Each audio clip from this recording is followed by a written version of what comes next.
Hello, everybody, and welcome to the top 8 of the third Cards Open. My name is Ólafur Steinarsson, and I will be your host. Along with me is our player expert and double Cards Open champion, finally giving someone else a chance. It is Darkness. How are you doing today, my friend? Fine, Oli. Thank you very much for introducing me. I'm very fine, and I'm very interested to be on the other side, to be on the cast side and see and cast this game, what's going on. Well, of course, I love participating in these tournaments, but it's time to share some knowledge and to try some casting.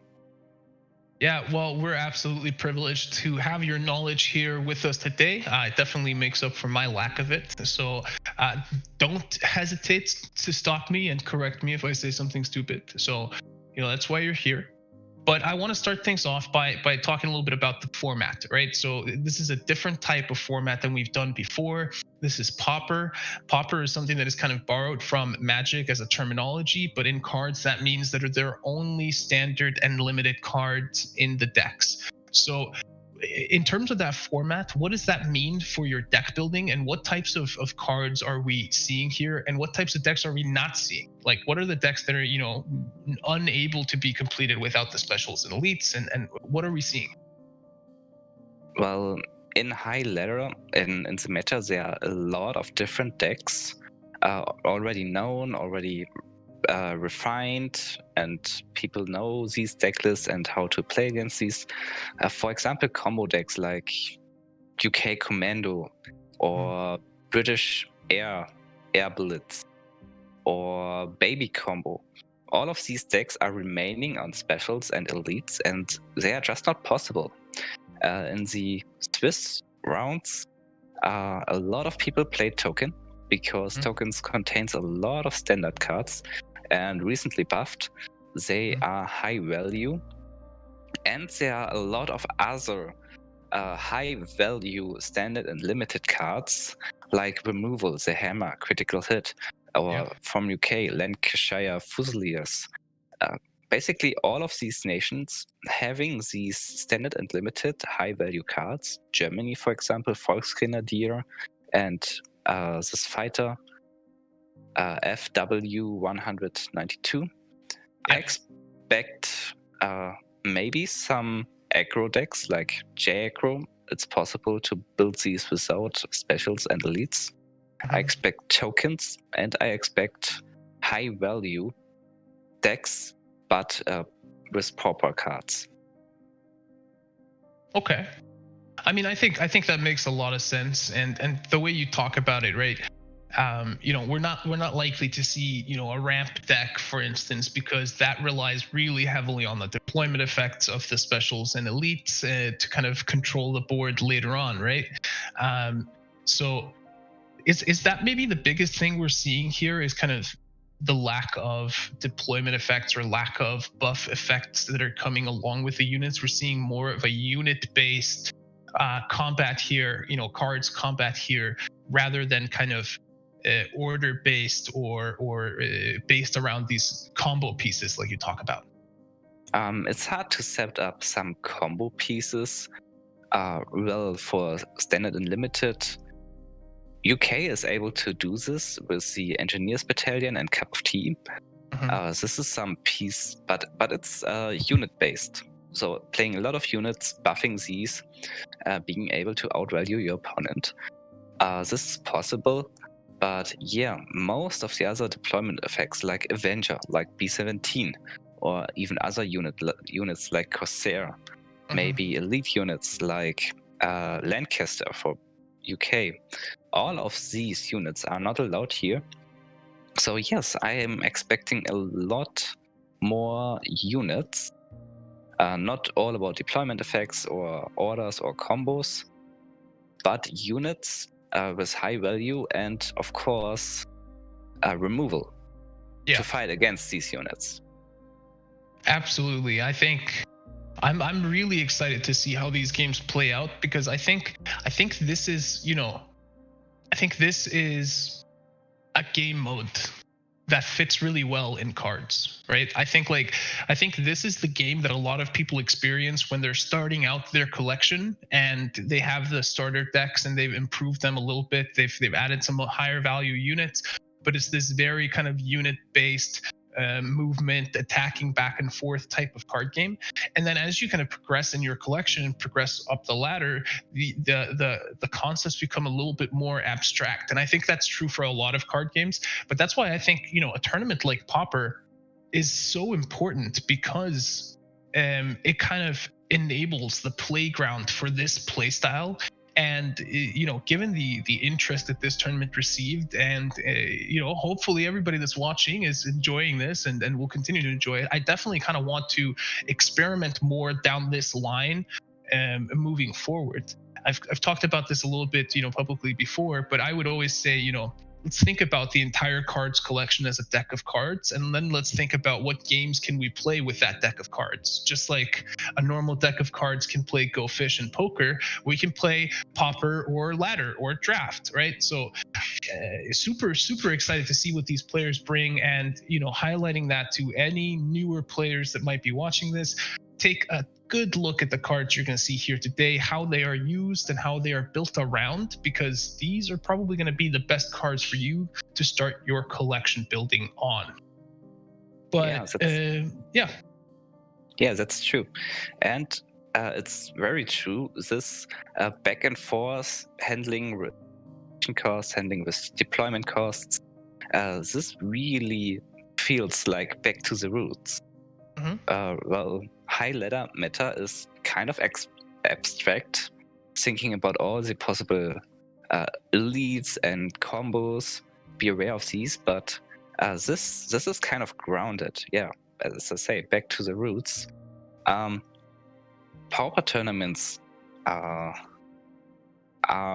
maybe even more cards than the OCC, because most of the player experience kind of these thoughts and play mechanics more than these top 10 plays. Yeah, that's true. And we're definitely going to ask all of the participants here to make their decks public on cards.com, so you can possibly find inspiration from there. So if you go to cards.com/decks, you can find a whole host of decks with different rarities of cards and different costs associated with how many resources they take to build. But there are so many options out there, and I think that's what I'm most excited about here. I haven't told anyone this, but I'm going to start a new account in the Christmas break, because I have one that's basically full collection now, that I have like 1,200 hours out on. But I want to start a new account, and I want to play with a limited collection again, because that was the moment where I fell in love with the game. So seeing these decks today, that's going to definitely give me kind of a lot of stuff to aim for early on in that account. And I really want to see how good I can get that account early on in the life cycle of the collection, based on some of the stuff that we're learning here today.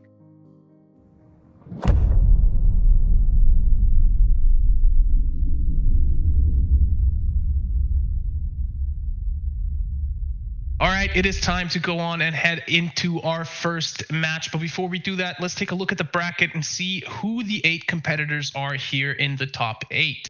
We are going to be playing from the top of the bracket and down, starting with J King 7 versus Spoos. What a clash of legends there already in the top 8. Then going into Rid Knight versus Uncle Fox, then Vavilon versus El Chicken Rice, and then Gabo versus Innocent Bubbles to wrap things up. I'm beyond excited for these games, Darkness, but we're going to start with J King 7 versus Spoos. Bring up their decks and see what they're bringing. Well, J King, as you can see, is bringing one UK Soviet value deck with some strong units, some removal, and some buffs. The second deck is Soviet US, looking like a standard token deck. And the third deck is US Germany, some kind of mid-game deck 2 teched against maybe aggro with Flame Panther and Nebelwerfer and some early units. Kind of aggressive by itself. Also packing that 3 of the M16 half tracks there. So it looks like he wants to do some bouncing of maybe bigger units, forcing his opponent to this is definitely another tempo deck next to the token deck. Okay, let's take a look at Spoo's deck. And he is bringing one Soviet Japan deck. Japan with Tora, Amphibious Assault. This is some Pauper value deck, some control deck. Then US with Soviet, another mid-range deck, but not that massive picks on tempo. And one Japan Soviet deck, another mid-range kind of value deck with zeros here, for example. So I have one question about these decks. The 17th Rifle regiments that are in there, the 5/5 that get +1/+1 each turn and fully repair. That feels to me like probably the most difficult thing to deal with here. And it, you kind of have to have the hammer at the ready with a lot of these decks to deal with that. Do you think that could become like an MVP card in this tournament? I don't think so, because we already saw a lot of critical hits, some hammers. J-King is running #1 commandos. There is definitely room to deal with this, and it's very late. Mm-hmm. Two of J-King's decks are more fast to need to worry about these 7th rifles. And in J-King's US deck, there is the half track. It's a great point. Well, I think it's only time that will tell. Let's see what these players banned. They both bring 3 decks. They get 1 ban. J-King's Soviet deck banned out. Not a surprise. J-King renowned for his play of the Soviet nation as the main nation.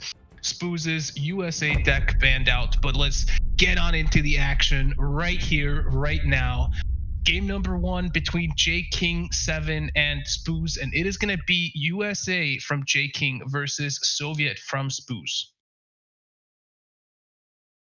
And of course, Spoo's chose the 7th Rifle Regiment to replace in his mulligan.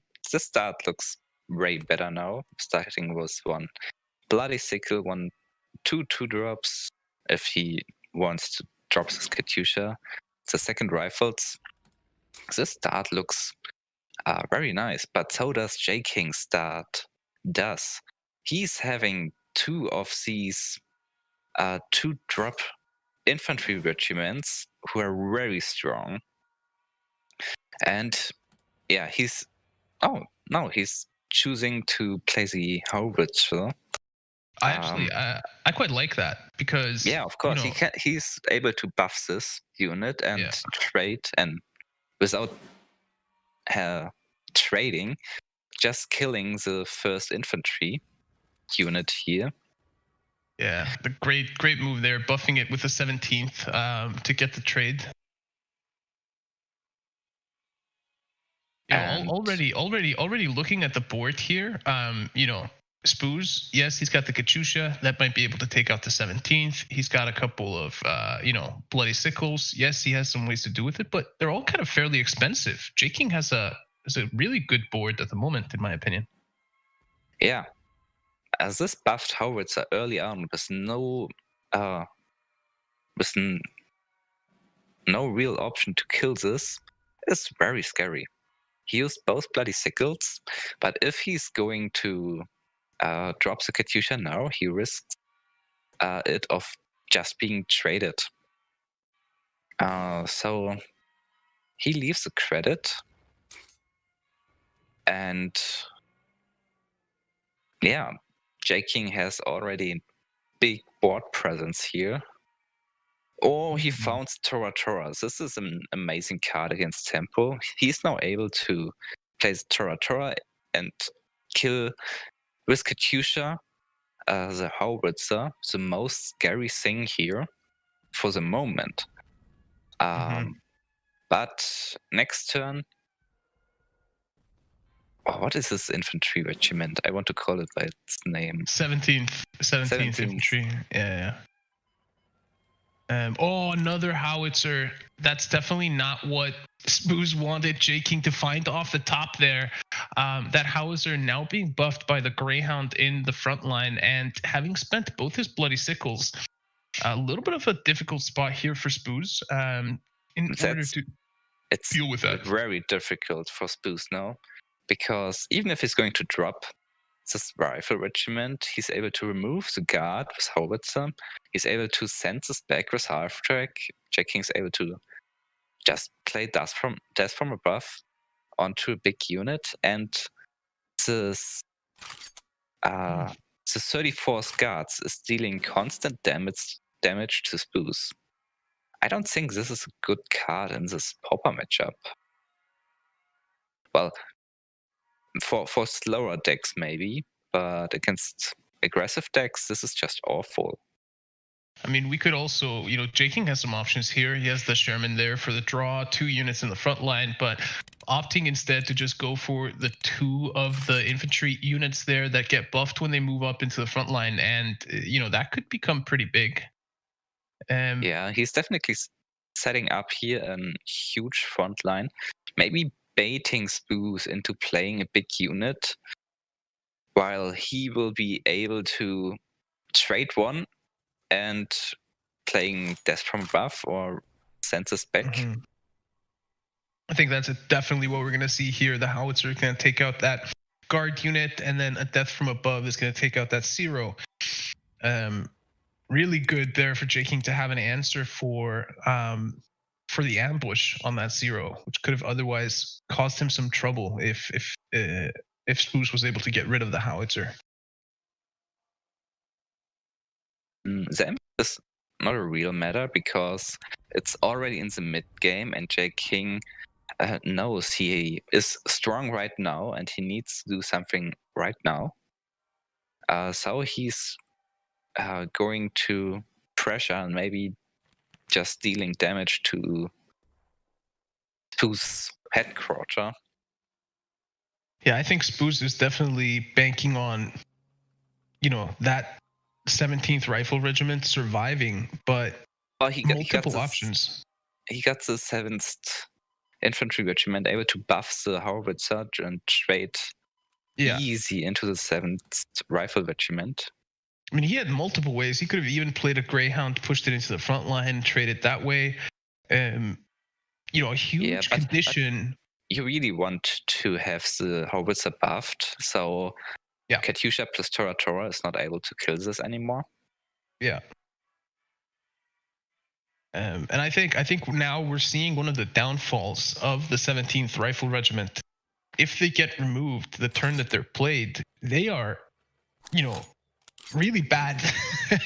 But if they manage to actually soak up that damage and repair themselves before the next turn, that's when you can get the true proper value out of them. So I doubt we are going to see this.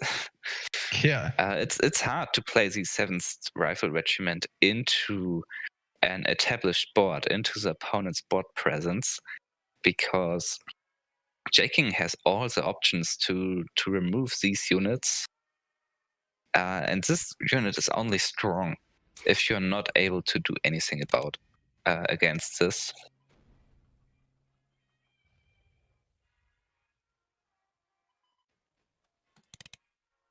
It's a super interesting order there for J-King. I really like it because it removes the guard from the tank there by shooting it with the howitzer, and then attacks face, forcing Spoos to effectively have to use 2 credits to take a trade to get rid of some of that damage in the front line. Most likely that 3-4 unit. Definitely. Yeah. J-King knows his power spike is right now, and he doesn't care about this tank. He don't want to kill it, he don't want to get more and more board presence, because in the long term he's losing this control battle. Instead, he's choosing to be aggressive here and dealing more damage. Yeah, meanwhile, both are kind of setting up, trades in the hopes that, like, J King spends 2 units into those 17th rifles, which I don't think he's gonna do. And I think that's it. He's able to buff him and able to attack with the Greyhound, leaving 1 HP left for Spoos. So his own 34th rifle is going to kill him. This is GG. Yeah, the 34th rifles with a lethal hit onto Spoos. I hadn't spotted that, actually, that he could do that, but man, J King really big brain, understanding the exact mechanics needed to get the win there against Spoos. Really well played. So J King has only to pass his UK deck next. Yeah. And looks like Spoos is going to stick with the Soviets. Well, J King's UK deck is an value deck too. So I don't think these Toratoras are very, very strong here. Just because of the massive amount of HP these British units have. Yeah, I mean, I think the big thing here for Spoos is definitely how early he can get something like the Katyusha out, and is he able to protect it enough so that he can start chipping away at those higher HP targets. Yeah, he's obviously yeah. I mean, he's obviously looking at things like bloody sickles and finding that critical hit early is could be huge, but he's hoping, he's probably expecting commandos, right? Are they going to play with open deck lists? No. Yes. Well, so both are expecting or knowing what the other guy is playing. He will definitely keep this critical hit for some buff units. Yeah. Like Commando with +2 or even +4 HP. This is very scary. Mm-hmm. And Spoos is starting to get ahead in terms of board presence. Able to drop the Katyusha, and is J King going for the 50-50%? Oh, he got it. That was... Damn, this was lucky for J King. This 50... Well, he needed to win this 50-50 chance. I don't know why Spoos actually chose to play the bloody sickle here. I think it would be way better to drop the Katyusha, attacking J King's Katyusha, killing Tora. The leftover Katyusha, if he would survived, or kill with bloody sickle the honey. Yeah, now you see. Top decking the bloody sickle. Well, he top decked the bloody sickle. But it could have gotten him in a lot of trouble. Yeah. Without him being able to mobilized unit, he would be in very big trouble. I'm also, yeah, I kind of agree that like taking the 50-50 on the Katyusha is worth it, because then you might be able to save the Tora potentially. So, but these Lancashire Fusiliers, they could be a tough nut to crack for these Pauper decks. I was running these units, even in my, my best versions of some Brit health buff decks. They are extremely powerful, really well statted units. So if you're starting out and you're looking to add something to your British deck, you pretty much can't go wrong with these big 5-6 infantry units. They tend to cause a lot of problems. Fortunately for Spoos, he's got the hammer and he's got the critical hit in case he wants to do something about it. So yeah, he's definitely going to kill the Lanchester with the hammer, and I think he's just going to attack and play this new Mhm. pincer ambush unit. Jaking is now not able to simply trade into the 845th rifles. Is he going to try his luck again against his Katyusha? I mean, he should attack with the Lancashire Fusiliers into it, and then use the Katyusha to take out the pincer unit in the backline. Possibly get the 50-50. Yeah, I think he should go for the 50-50 here. Also, great move to buff his Katyusha and buffing his Lancaster, so he's not dying to ambush anymore. Mhm. While Jaking choose the safe hit against the new infantry unit. So when you're in this situation and you're kind of weighing these two options, what is it that goes through your mind? You know, from my perspective there, J King decided to basically say, all right, Spoos, I'm gonna let you kill my Lancashire with your Katyusha if you want to. Yeah, and it looks like Spoos just went for it, right? He spent 2 cards to get out of that Katyusha and left the Lancashires up. Well, the What are you? Lancashire is not a huge deal because Jaking is only running a bit of buffs. I think 3 of these engineers regiments. Oh no, he is Supply running drops. supply drops too. And that's a +4 HP buff. So all of a sudden, you know, that 5-1 is a 5-5 in the front line with guard. And yeah, Yes, this is looking a little scary now. But Spoos is able to trade his 15th Rifle Regiment into you know what? and capturing the front line. I figured out, I understand why Spoos went for the Katyusha. It's because he knows that there's a naval support in the hand of J King from when he played the Coldstream Guards earlier in the game. So Yeah, definitely. he knows that could have gotten into a 4-4 artillery, and he definitely didn't want that. I completely missed that earlier. That's the reason I wondered why J King didn't try to kill Spoo's Katyusha to protect his own Katyusha. Mm-hmm.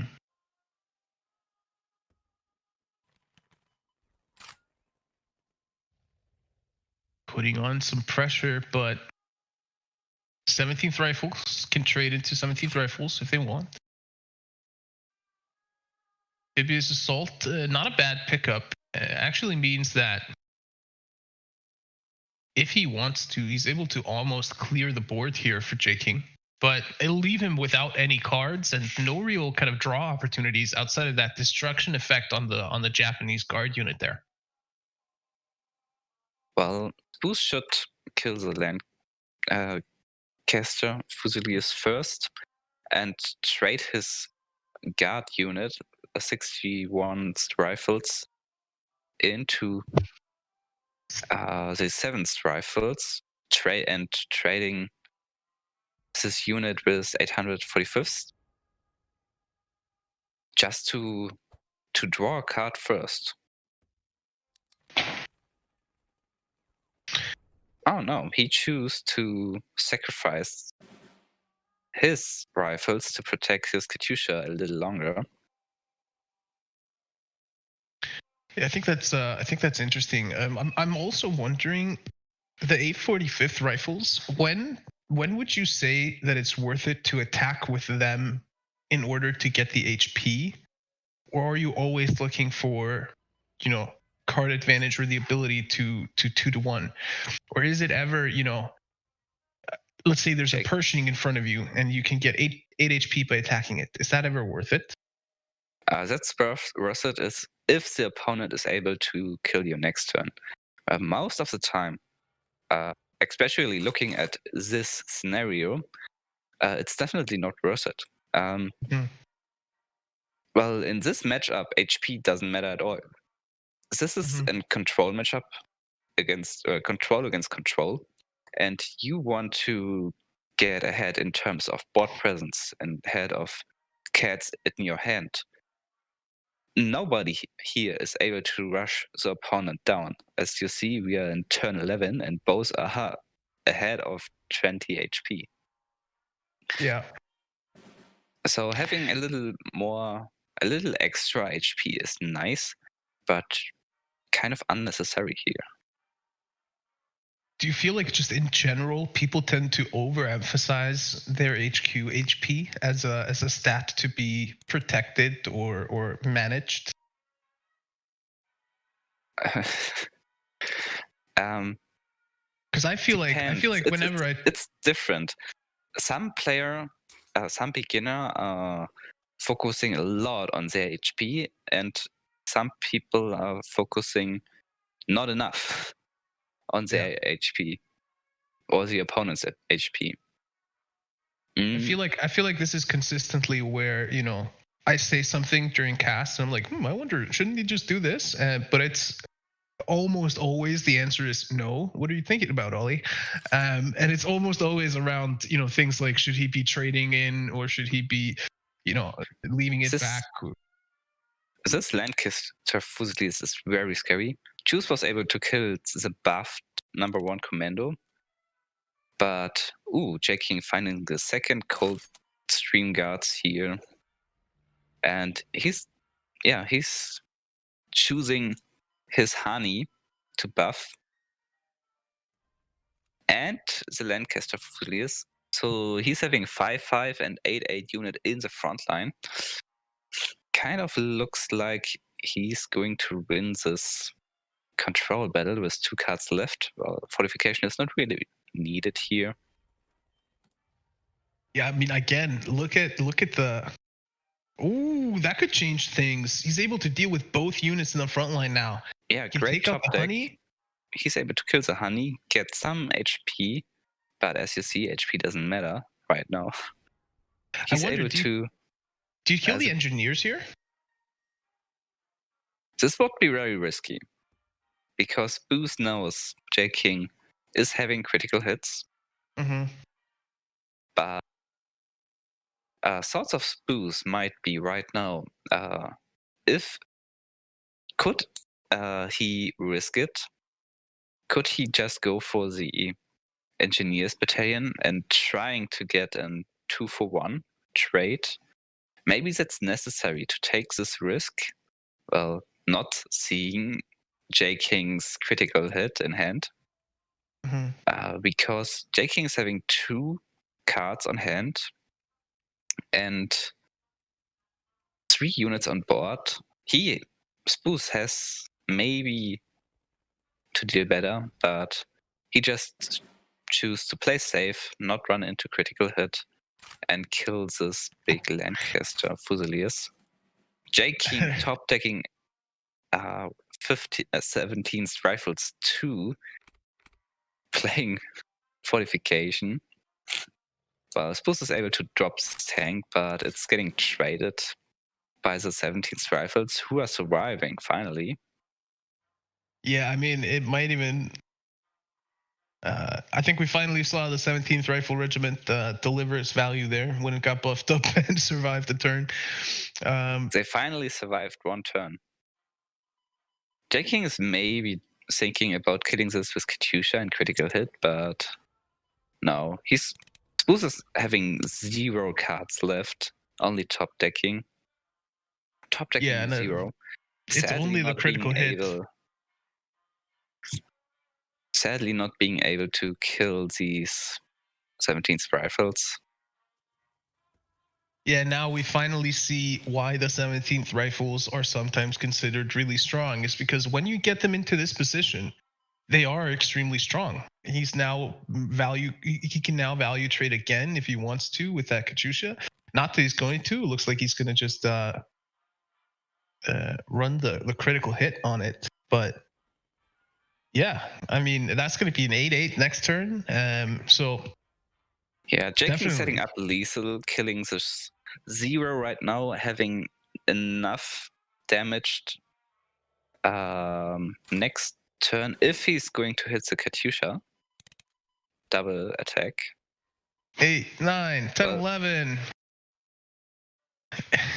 Can he get the 50-50? Even if he's not killing Spoos right now, well, he is. Yeah, this board present was just enough. Well, GG. Jake King with a clear 7-0 here. Yeah, 2-0 here for J King. Taking out Spoos.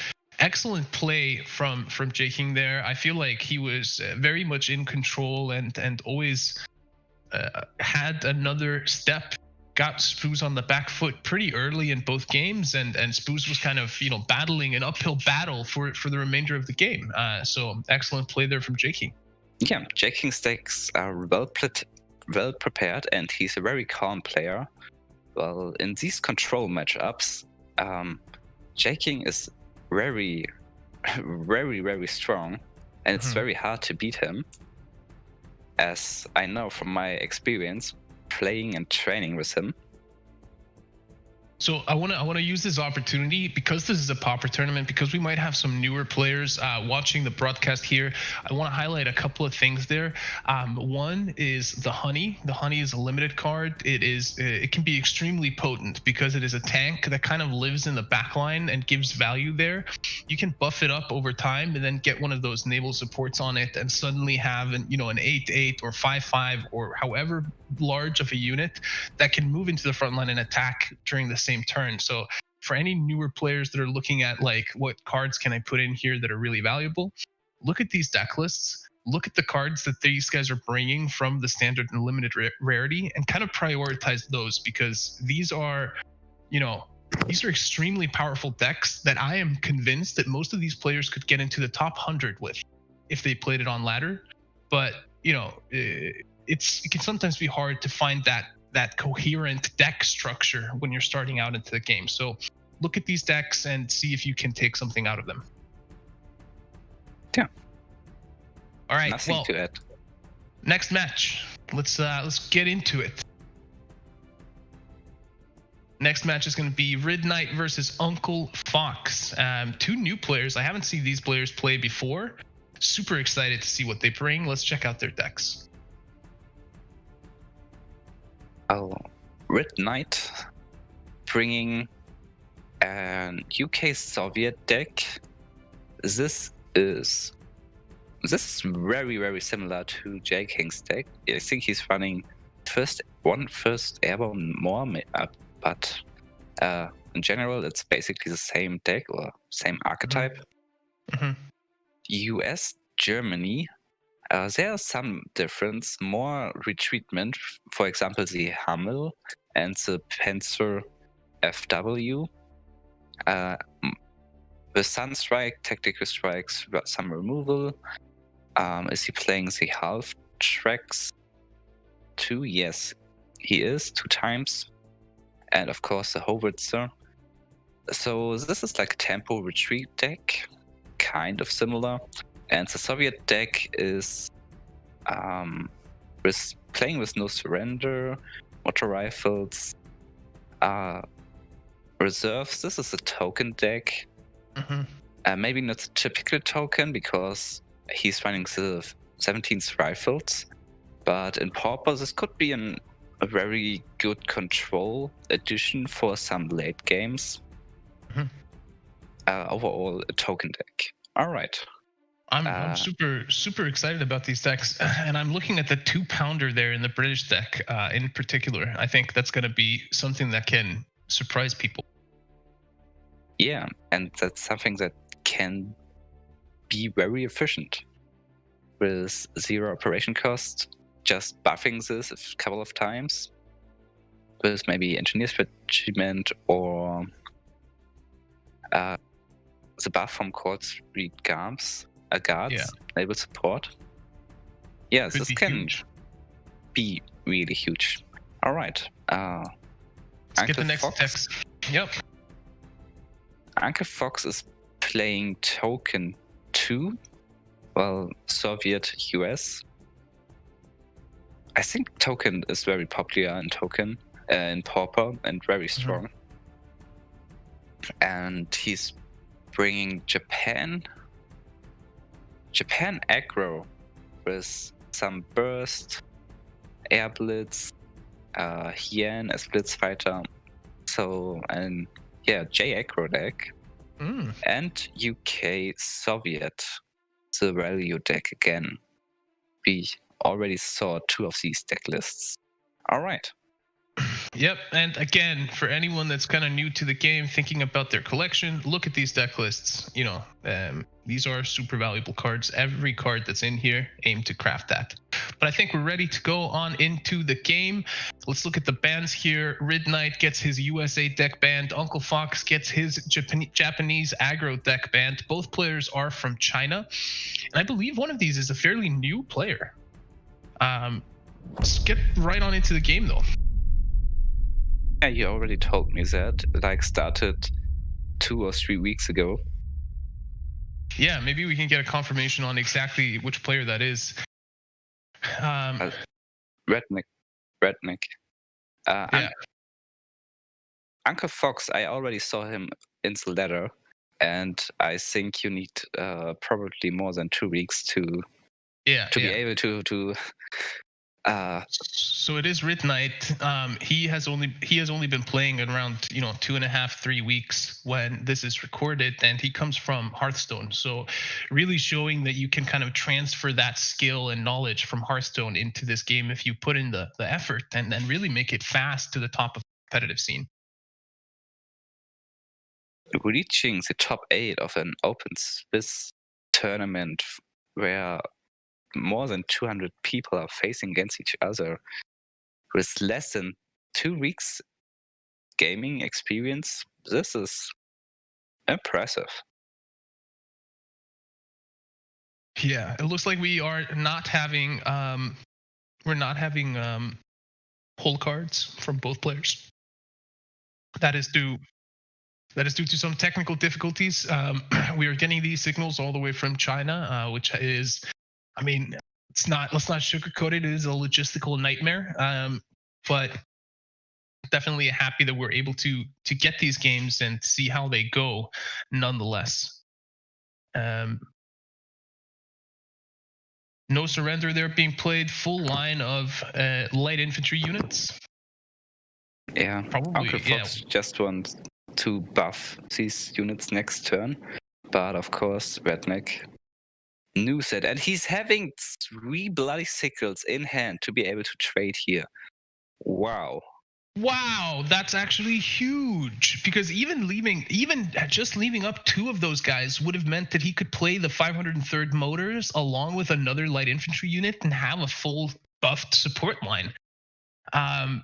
Man, those bloody sickles really coming in huge here for Red Knight. I wonder what Red Knight is going to be. Maybe he's just getting 2 tokens and pass his turn. So they are not getting traded straight away.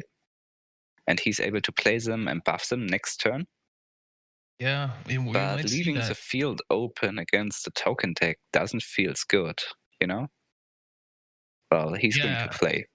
And he has to play all 3 of them because he can't play just 2, because that means that Rid Knight just trades everything off the board. He can't play just 1. Again, gets traded with the Katyusha. Yeah, you have to commit everything, but that's not in your favor right now, or you have to pass this turn. What's not in your favor?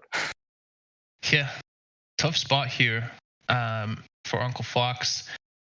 And, I feel like this is also something that we saw consistently in the World Championship. If you have to use those frontal assaults to generate tokens, you're in trouble already. And that's kind of a consistent thing, is when we saw them having to resort to using the frontal assaults to generate the tokens and generate the light infantry units, those players tended to kind of fall behind and lose those games. But when they were finding the reserves and were able to keep spamming those units, it was working out pretty well. So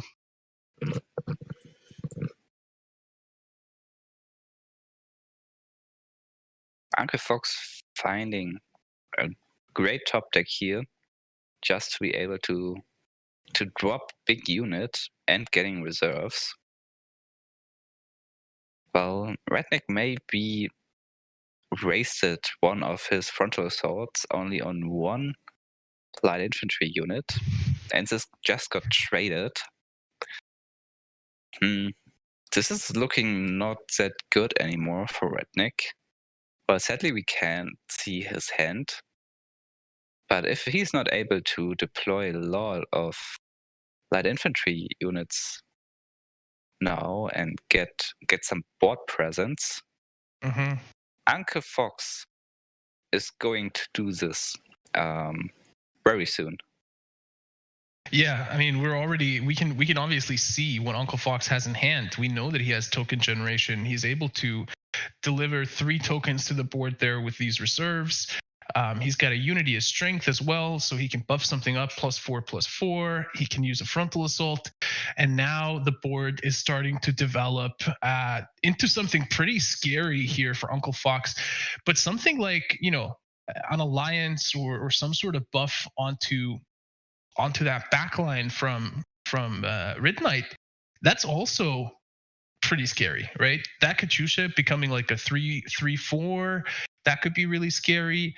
The 17th Rifle Regiment becoming so a the alliance 7/7. is one special card it's banned. Oh, it's true. That's true. So it's only really frontal assaults and unities that could be coming out here. Unity could be strong, but you don't really want to play just a Unity because of cards like Critical Hit or other forms of removal. Yeah. He's just dropping more units. And Uncle Fox, 3 tokens survived. This is huge. He's able to buff them now. Playing Unity is strength and able to kill the 17th Rifle Regiment. Well, this is the reason I was concerned about this pick in a token deck, because you don't really want to play this. You want to deploy a lot of tokens and buff them, so the red army is going out of control, like Uncle Fox is doing right now. Yeah. Redneck really needs some critical hit right now, but I don't think that's enough.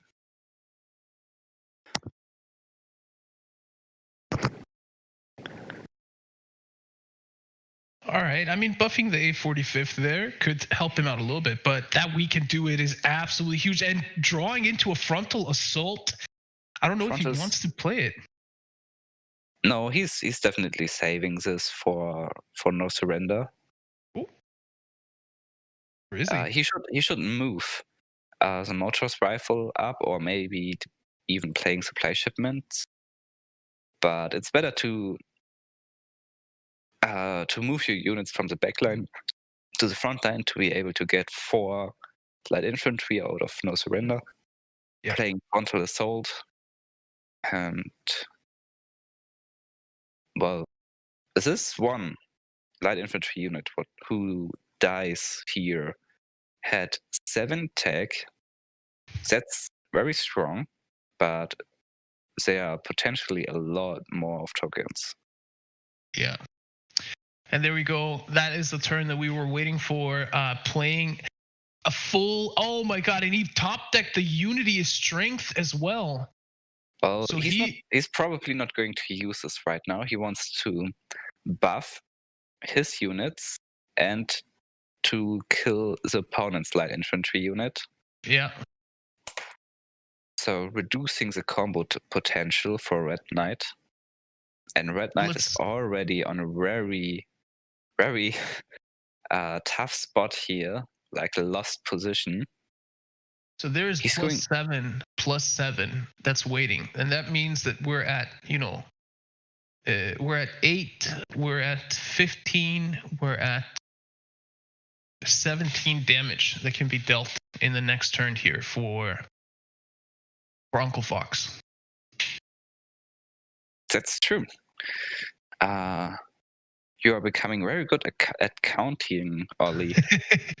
I improve over time, slowly but surely. I I'd like to see Uncle Fox here just take out the Katyusha with the 2-5 and then hit face, and then save the Unity for next turn. Yeah.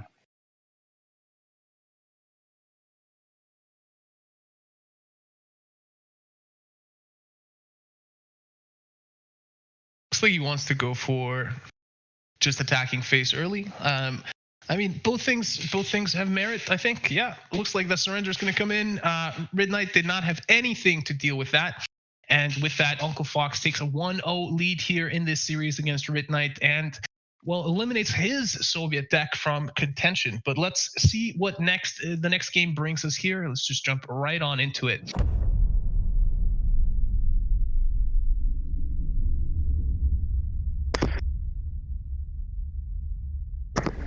And it's going to be Britain and Red Knight bringing his tokens again. So, again, some Bloody Sickles. East Surrey's good to deal with some of those early tokens. Fusiliers, big bodies. So, tokens are maybe the strongest deck right now. But these UK value deck with Bloody Sickles and Katyusha are able to deal with that. If you're able to kill the first tokens, deploying some units, move them to the front line, trading into the next wave of tokens, this can be very, very scary for a token player.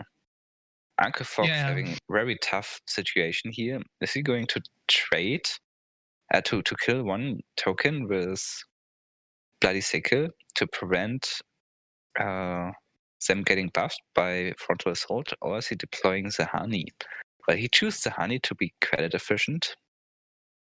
I like that. I would also choose the honey there, and the reason why is that I would want to play a supply shipment and a Bloody Sickle and a trade next turn. But Hammer coming out, getting rid of that honey right off the bat, and all of a sudden, it seems like a little bit of a less great play.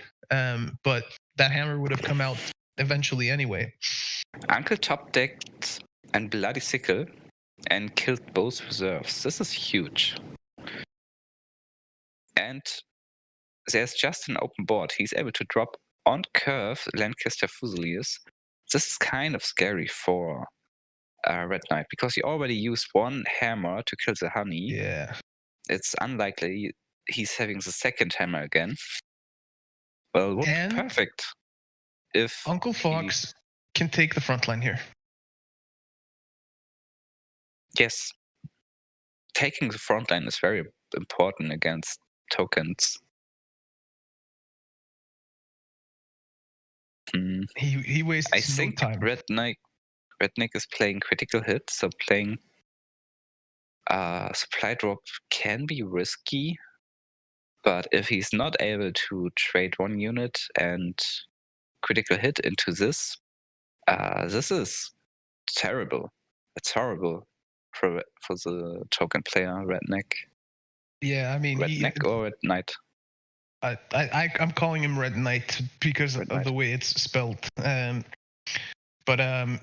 I mean, that 10 HP buffer in the front line that hits back is just something that decimates your ability to generate tokens and have them really flood the board. You want that frontline control so much because you don't necessarily want your frontline units to be more powerful than the enemy support line units. You just want them to be more of them so that they're forced to spend their entire turn attacking and being unable to move into the front line so that you can get your next row of of units blocking the front line. I just checked his deck list. So Red Knight is only having one critical hit, and he's hoping to top deck this. Yeah, that's also probably why Uncle Fox felt comfortable using the supply shipment there. Yeah, definitely. And the buffed #1 commando is another scary unit able to kill every single token who got damaged by this card. And there's another engineers in hand. There's also Coldstream guards, 2 of them. So, I mean, we can see Uncle Fox. Without the ability to kill these frontline units, in 1 or 2 turns, they are getting really big, like 5-5, 8-8, even more. Yeah, but the thing is, if you look at the board, I mean, you don't want to be Rid Knight here because what are you like? What we're asking him to do is trade his entire board into that Fusiliers and not have anything left. That kind of sucks. So, well, he looks to play the 17th rifles. He has to attack with them because otherwise they're just going to get hit by the commando and trade it No, that way. he didn't trade it. He didn't. He traded with the motor rifles with the guard, leaving the 7th rifles in the smoke screen, getting killed by the hammer, and with Lancaster Fusiliers the number 1 commando, they traded all of the tokens. All right, hammer coming out. I disagree with that hammer, but okay.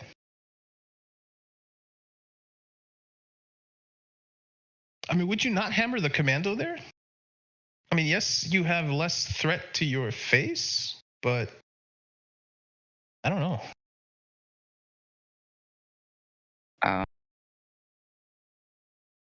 I think, well, this was a difficult solution because the Lancaster Fusiliers were 5-4, and this is very scary, of course. And I think both options are fine. Well, in this case, not killing the commando was good for Uncle Fox. All right, no surrender coming out. Yeah. Looks like Red Knight is not able to kill the 15th Rifle Regiment. So this unit can become very scary very soon, healing and buffing itself. Red Knight played 1 frontal assault. Yeah, meaning played no surrender, 1 frontal assault. Yeah, but only 1, meaning there are still 3 tokens Uncle Sam is maybe not able to deal with.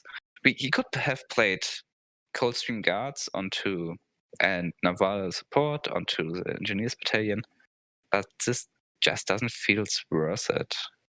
No, it doesn't. It absolutely doesn't. And he's kind of offering up that mobilization target as well, saying, "Hey, please attack into me. Spend your tokens to shut down that mobilization." Clogging up the front line, really making it difficult for Red Knight to get more units out there. So if he's only holding on to stuff like unit generation at the moment, but not the buffs, this could be a really, really tough spot for Red Knight. But if he's holding on to only buff cards, then he should feel all right at this point. Yeah, frontal assault coming out there. That's already kind of taking up the HP quite a bit. Gives him the ammunition he needs to take care of the 17th Rifle Regiment there, but not much more. Yeah, that's it. And 2 tokens are dying to this. So this is a good trade for Uncle Fox here. I'm still thinking about the first airborne. I think Uncle Fox should have rated because Fury unit with 2 operation costs is very slow. Yeah, this the 15th motors. That good. The 15th motors there doing a lot of work. Ooh, that supply drop plus 4 HP. That means that he can attack twice and take care of the 15th motor rifles in the front line. So that's all right. Ooh, the Coldstream Guards could actually make it even better. But he's not able to attack 2 times anymore. No, I mean, I feel like, don't you just have to? Because of these 2 operation costs. Yeah.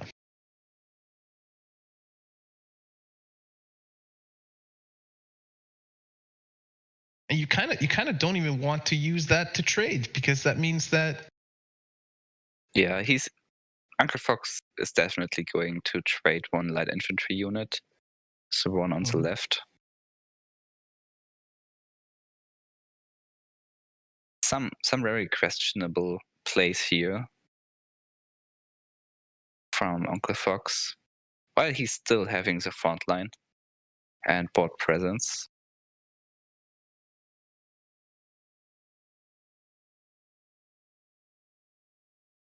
Did he just pass his turn? Yep. He did not trade the 2.5 engineers into the 2.2.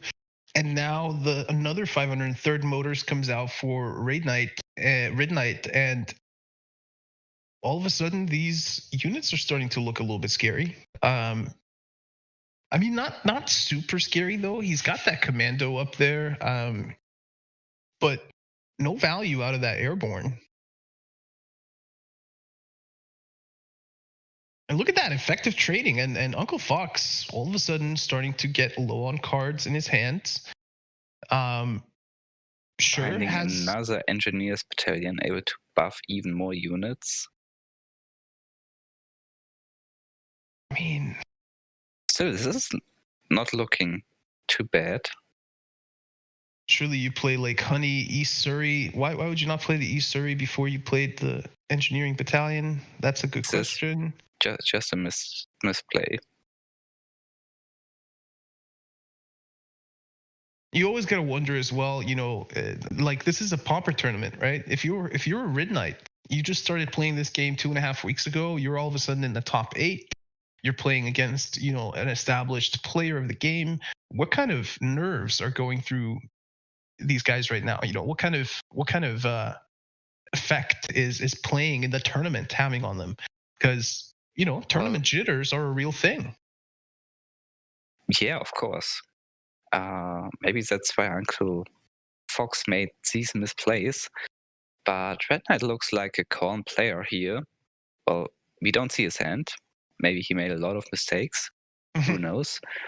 But he's coming from Hearthstone, and with some years of OCCG experience and maybe even tournament experience, this is just another card game tournament, and Red Knight could have better nerves here. Finally, the draw is coming out here for Uncle Fox. Can cycle through some cards if he wants to.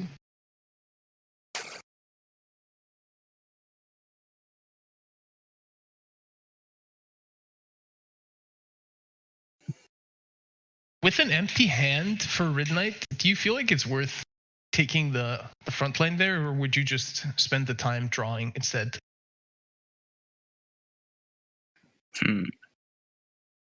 Well, drawing is good because Red Knight had no cards left, but taking the front line and being able to trade into these Katyushas and tokens is worth it, I think. You always want to get into the front line playing against token player.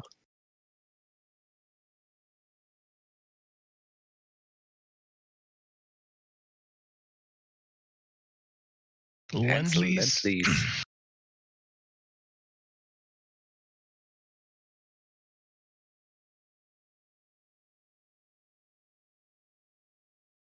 Katyusha, probably, yeah. Try and hit the enemy Katyusha, or do you just take out the tokens? You just take out tokens. Definitely. Well, it feels bad not killing the enemy's Katyusha, but right now Red Knight is only having 3 reserves on his hand, and top deck another card. So there's not a lot.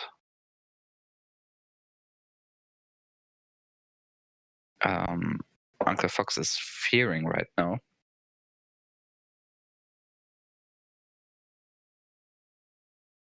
And he found the hammer. Yeah, well, definitely.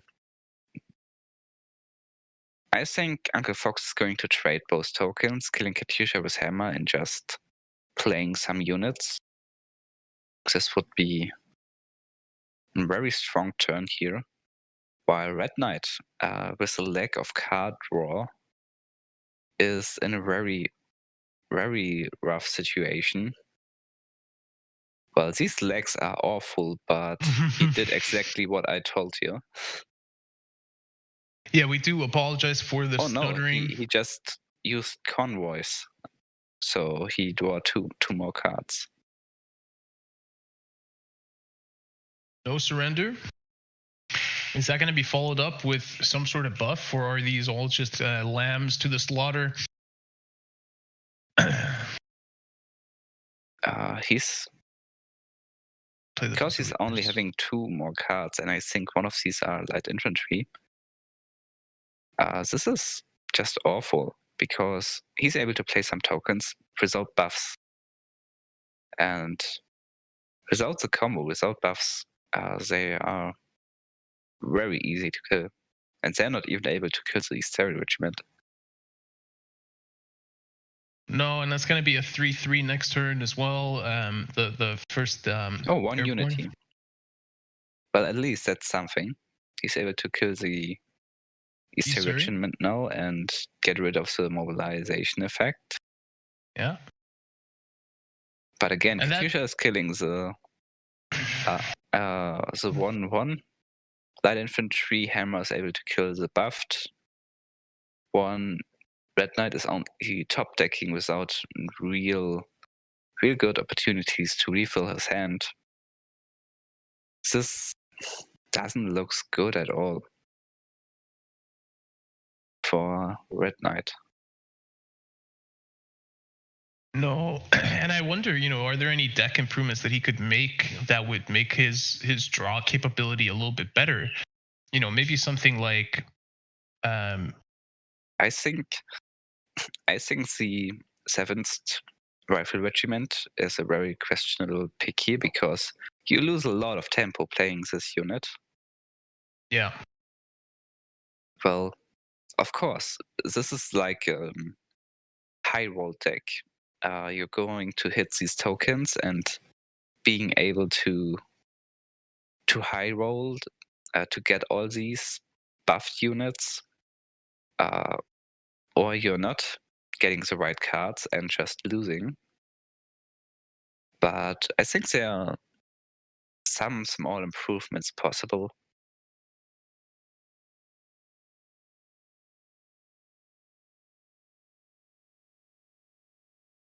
Even that late.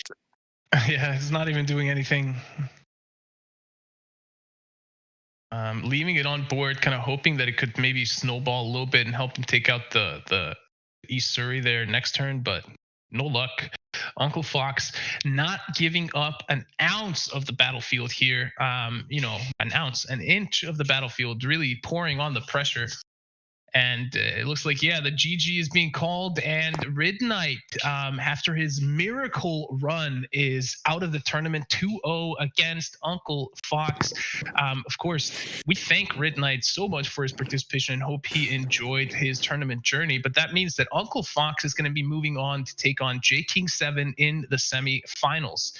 Our next game is going to be between Vavilon and El Chicken Rice. Fun names. El Chicken Rice. I like it. The other one I do not know how to pronounce. I'm not gonna lie. Vavilon, like Avalon, I guess. Okay. Well, I'm so far I'm really impressed. I think these are entertaining games. I think these are entertaining decks, and I quite like this Pauper style tournament. I think it's pretty cool. It's interesting. I wonder if there's some like crazy things out there that we haven't seen in this iteration of it that, Let's take a look at the next deck list. Yeah, let's take a look at the next deck list. Vavilon here went 8-1 in the Swiss rounds. He's from Russia, and he's bringing and another J aggro deck, Japan, Germany aggro, with some burst and fighters. And the next one is US Germany, aggressive mid-range deck with 3 Hummels, 3 Panzer 4 F2. So another tempo and bounce deck. It's got 2 half tracks there as well. Yes, definitely. you're going to play these like 100% in these decks. Mhm. And another value deck, British UK, British Soviet. He's playing 2 Cup of Teas, 1 Naval Support, 3 Coldstream Guards, 3 Engineers Regiments. He's really into getting these buffs onto his units. But of course, having 4 convoys and 1 Lend-Lease to be able to get the card draws that's necessary if you're going to play Cup of Tea. All right. All right, let's check out the next set of decks here from El Chicken Rice. He went 7-2 in the Swiss round. Is coming from China. El Chicken Rice is bringing an Italian deck, US Italy aggro deck. We didn't saw this so far. And his second deck is Soviet Germany with Eagle Claw, Flame Panzer, Joint Operation. Maybe looking like an anti-token deck, some kind of mid-range deck. Or you know what I really like? I really like that he's bringing the Eagle Claws as the anti-token thing. You know, Eagle Claws are very underrated. They're great against any form of tempo decks. And his third deck is Germany US. Hi. German US with Eagle Claws, Flame Panzer, Nebelwerfer, another mid-range deck. Maybe tech against tokens as well. Yeah, it definitely feels like these decks are kind of tacked or geared towards dealing with tokens. The Flammpanzer being able to get rid of kind of the bigger buffed units as well. The Eagle Claws being a good response to the no surrender if they end up not getting buffed. So a lot of ways, you know, to remove those tokens early on. Nebelwerfer as well pings it. So it's going to be an interesting one. Is there any deck that stands out to you as kind of your favorite deck there? I really like the British UK value deck. This is control decks because I just like to play these. But I wonder if this Soviet German deck is going to work as expected or as planned. For me, and go ahead. For you, it's the Italian one. No. I was gonna highlight the bounce decks, the German bounce decks, because I think these are supremely underrated at the kind of lower rarities. Because if you look at the bounce decks, you know, it's not Chicken Rice is not running the Hummels, but if you look at the other bounce deck, he has 8 cards that bounce. That's a lot of cards. You know, that's possibly 8 turns. So if his opponent is, you know, playing big units like the 17th Rifle Regiment or playing an FW 190 or something like that, that being bounced can become a huge issue. So I kind of want to highlight those decks, but let's not talk more about the decks. Let's just get into the series here. See the bans. Vavilon gets his USA deck banned. El Chicken Rice gets his USA deck banned. So we're going to see Vavilon bring Japan and Britain versus Soviet and Germany. So all 4 nations represented here that aren't banned. Super excited. Yes, this is going to be very interesting. And Vavilon starting with the aggro deck and El Chicken Rice answering with Soviet Germany anti-aggro. Well, in terms of these deck lists and these techs, I expect El Chicken Rice to win here. But even if you get your favorite match up, you're having maybe win probability of 70%, meaning Vavilon is definitely able to win here. Yeah, it all depends on, can he find that early aggressive start that he needs? And it looks like, yes, he has the 15th Cav and he has the Panzer 35T. But the top deck for Chicken Rice, the bloody sickle coming in clutch there. So really, really stifling the tempo from Vavilon there. this was critical, definitely. Vavilon depends on having this turn 1 unit to buff his Panzer 35 and able to deal damage, a lot of damage turn 2 and setting up the tempo. This is very scary playing against Soviets, If they're having this bloody sickle, this game suddenly becomes very rough. Yeah, now it's Chicken Rice that's kind of rolling the dice a little bit, playing the Katyusha naked there. That Panzer 35T can come out, trade with the Katyusha. Both units can end up in the front line, so a pretty decent turn here for Vavilon if he chooses to go that route. But by no means is this a huge issue for Chicken Rice, and especially not when he finds the bloody sickles.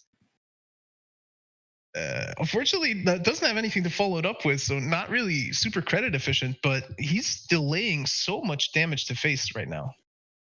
Well, but he's delaying. He really needs these 845th rifles. I think he had one in Mulligan, but chose to send this away. That was a huge mistake. There's another Panzer 35T there for Vavilon, so he's able to continue pouring on the pressure, dealing 4 damage to face now. But again, if we take out El Chicken Rice, finding those 2 bloody sickles, this could potentially have been 4 units in the front line by now, which would have been pretty much game over. So yeah, definitely. But what do you do now? If you're Vavilon, do you play the Mito, push it up and attack? Do you play the Zero to get power on board? Mito and attack. Yeah. Most credit efficient and safe damage potential.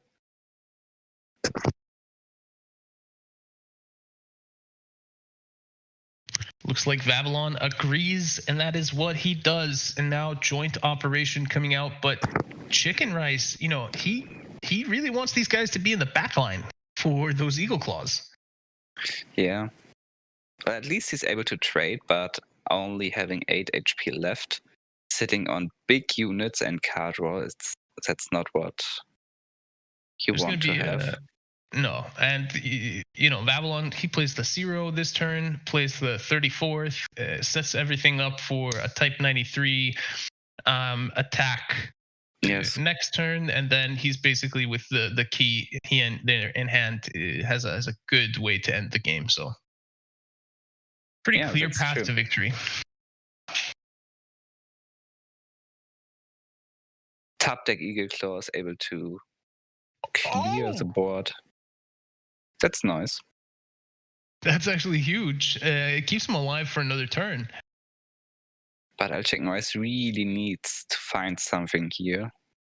Some kind of guards. And with Vavilon top decking Nebelwerfer, he really thinks about dropping Nebelwerfer compared to the key in. You call me crazy, but I think I almost pass here. Almost pass. Why?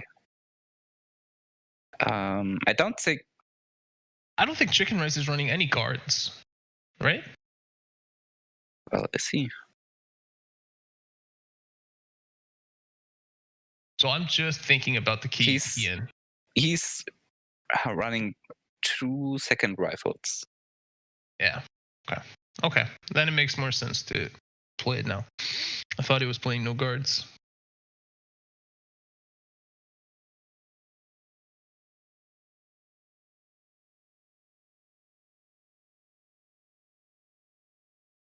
This flam pants animation is very cool.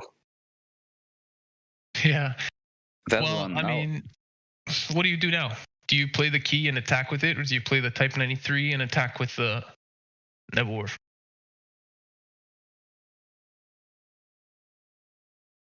That's the question. Or do you just attack with the Nebelwerfer and pass? It looks like he's just doing this. Both options are viable, I think. And now Chicken Rice is in such a tough spot because it costs him 4 credits to go and trade. Yeah. And without having a guard, he's just losing this first game. GG. Yep. And that's going to be it. Oh, and the air blitz just to make matters a little bit worse. But the Kihian, that's going to be enough to seal game number 1 for Vavilon. The Russians taking game number 1 against China, leaving the British deck for Vavilon to take out either the Soviet or the German deck for El Chicken Rice. Let's just jump straight on into game number 2 between these two awesome players and see what decks they bring. We know Vavilon is going to be on his UK deck, but Chicken Rice bringing his Soviet deck this time around.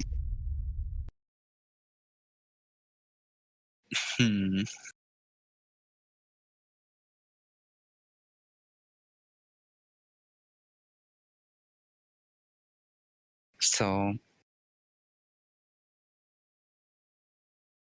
El Chicken Rice playing Soviet again. This matchup is even harder for El Chicken Rice against Vavilon. Well, he's having the Flam Panzers to deal with the first Airborns, but with all of these big buffed units, it's hard to deal with. Well, maybe T34 is able to trade, but let's see who's able to get the first turns in his favorite, who's setting up spot presence. I think this is the decider now. The next 4 turns or 5 turns. Yeah, I agree. A decent starting hand here for both players. Decent turn 2 for Chicken Rice, a decent turn 2 and 3 for Vavilon. Chicken Rice finding a decent turn 3 here, so he might be able to start, taking the front line, get the 845th out, pushing some pressure onto that honey. But at the same time, I mean, he's really wanting Vavilon to start defending, to start kind of guarding up, filling his support line so that he can get maximum value on those Eagle Claws. That's true, but each engineer's battalion is protecting with 2 more HP all of his units from the Eagle Claws. Yeah. And leaving another unit on board. So compared to Eagle Claws, these engineers battalion is just better. Yeah, I wonder if we're going to see one come out now, or if it's going to be the Lancashire Fusiliers. Because El Chicken Rice is threatening that honey on board at the moment with 4 damage in the front line. Well, the Lancashire Fusiliers is just amazing turn 4 drop. Yeah. He's able to trade now, but Panzer 4F coming up, meaning he's able to bounce this.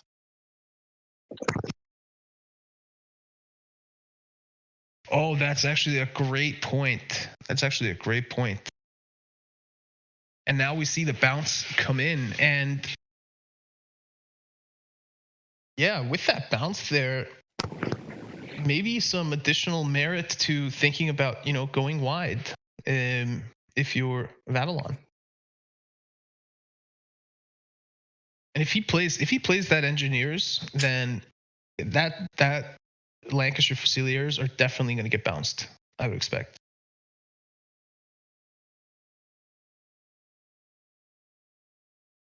I don't know why he's thinking about Eagle Claws here. Maybe he just wants to get rid of the honey. That's still going to be 4. You're still going to have to then push up into the front line. The Fusiliers is able to, well, both those units are able to trade into your T35. Well, the problem is he's able to drop another buff and the Lancaster Fusiliers are going to survive while trading into the T-34. Yeah. And with no And Katyusha, no Blazicle in hand, it's he not don't like want. no. Chicken Red doesn't want to send back an 5-1 Lancaster. Oh, absolutely not. You would definitely want to keep that out there. I'm just wondering, what was he waiting for that was going to give him more value to bounce? I think the Lancashires are some of the most expensive single units that are in Vavilon's deck. So yeah, they are. You don't want to waste the hammer on it either. Yeah. And you don't want to bounce the engineer. So but he's able to drop these 7 credit infantry. That's not bad at all. Look at Vavilon. He has all the draw in the world in hand. He can draw, 2, 4, 6, 7, 8 cards if he wants to.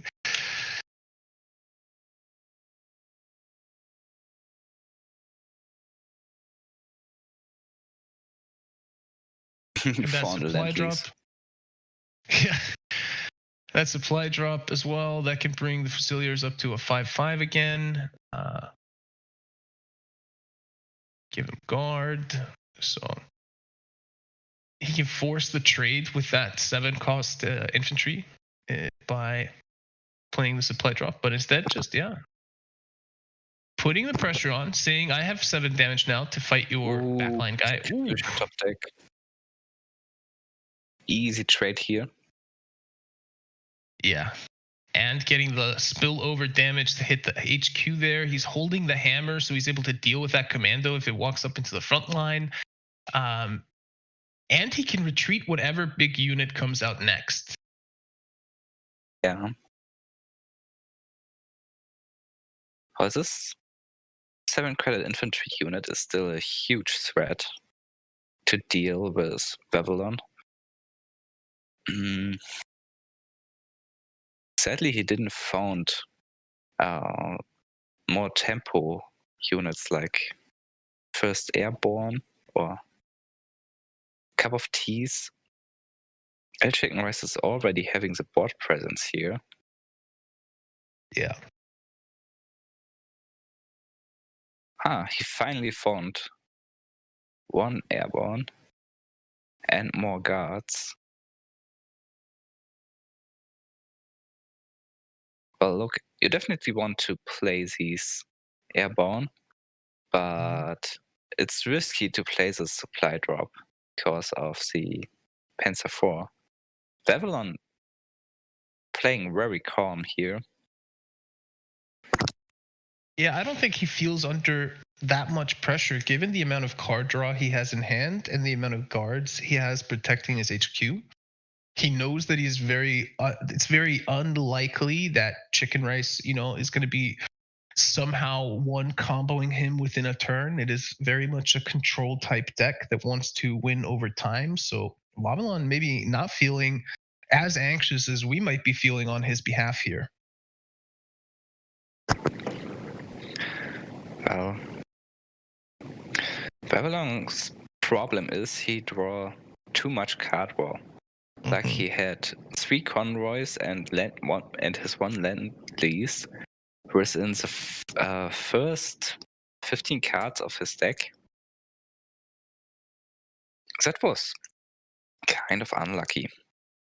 But because El Chicken Rice played his Flame Panzer without killing anything by deployment effect, he was able to drop relatively safely his first Airborne. Right now, Vavilon is thinking about how to deal with this 7/5 infantry unit. He could play Coldstream Guards, buffing the Guard unit, trading into.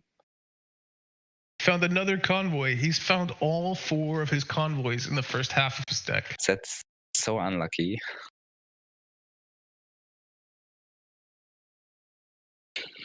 He's really looking for more option, but all what he got is more card draw.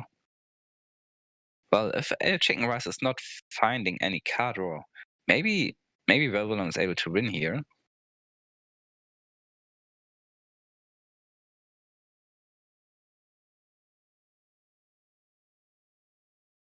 Hmm.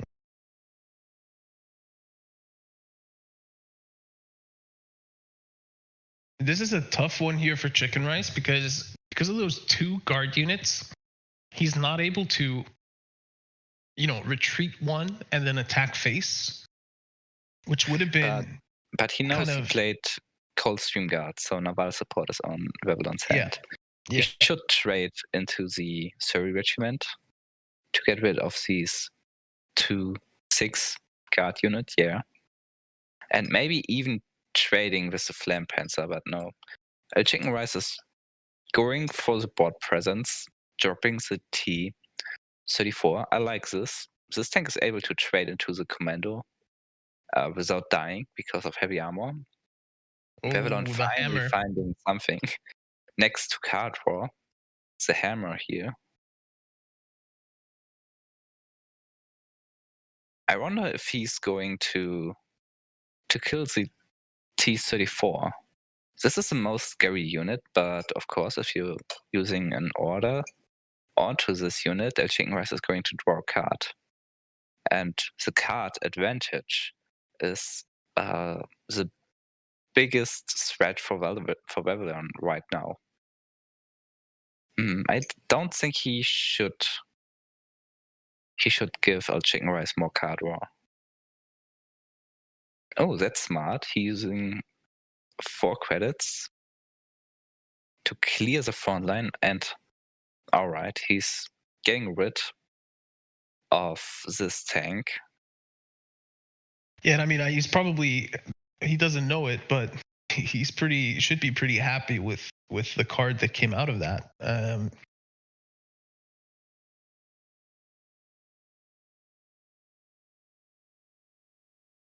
Vavilon didn't unintentionally give him some game-winning cards. Well, looks like El Chicken Rice just forgot about the smoke screen here. Yeah. But he had this Katyusha top deck playing efficient on turn because of this +1 extra card draw. That's true. So this game in this current stage looks very balanced. Wow, what a top deck. What an effect out of these 7th Infantry Regiment, I believe. I don't know. Mm-hmm. Giving you random Soviet infantry, and it's the Naval Brigade. Yeah, out of everything he could have gotten against the health buff naval support UK deck, he got the Naval Brigade. Yeah. Well, he set up at 10-10. This looks very scary. But this is so unfortunate. He's able to attack with the Katyusha, killing the commander with the hammer, and killing the Coldstream Guard with the deployment effect of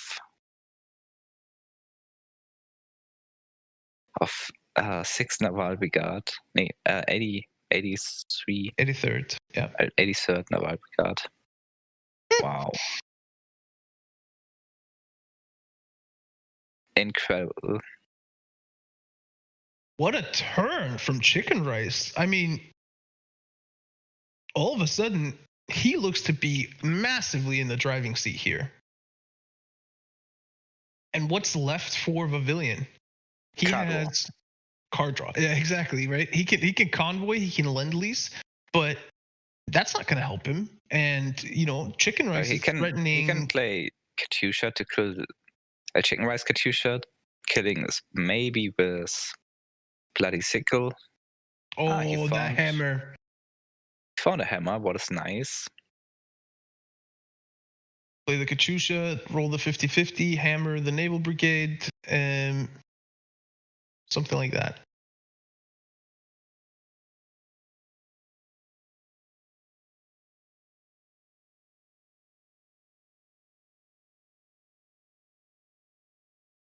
Ooh. Oh. Uh-oh.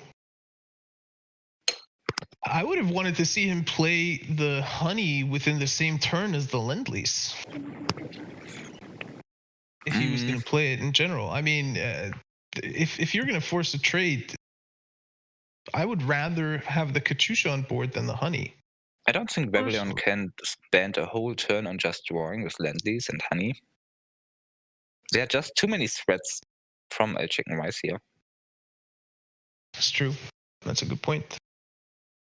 Those double Katyushas could bail him out. If he gets a double roll, especially on that Flampanzer, then it's only the Falkenwolf that's left. He needs to boot. Okay. No, he had to play. I think this was a mistake. He had to play Naval Brigade and hoping for the double attack, so he's maybe able to clear the whole board. Yeah. That's actually a really good point. He could have played the naval support onto one of the Katyushas, guaranteed the 2 damage that he needed to potentially take out the Falkenwolf with the additional roll. And if that hits, he would have been able to take out that Katyusha as well. So it's a really good point. Chicken Rice using the retreat mechanic on his own unit, getting the 5/5 body out there and getting the deployment effect, the blitz from the Katyusha again within that round, taking out Vavilion's Katyusha that he didn't get the additional roll on. I have not seen this before, and I think this is an exceptional example of, even though the decks are only standard and limited, there are so many high-level options at any given point in time here in Cards. Definitely. Well, Vavilon drawing with Lend-Lease, he's able to drop maybe Coldstream Guard here. You cannot supply drop an arty. It's only infantry and tanks. No, you can't. Yeah. Oh, getting the additional roll. Okay. But El Chicken Rice is able to just bounce back the Lancaster. Yeah, and you would expect him to do that. Just, trade the Katyusha, get it out of here. You haven't been able to see, you haven't seen a lot of blitz units, if any, come out of Vavilon. So you're not in any big trouble. Let's just threaten lethal here next turn and force him to have to react. He's got a couple of Coldstream guards. He can play those. He can make both of them a 5/5 if he wants to. Well, looks like he's going to play the 7th rifles, buffing these rifles and being able to trade. Well, unlucky for him, El Chicken Rice does have critical hit.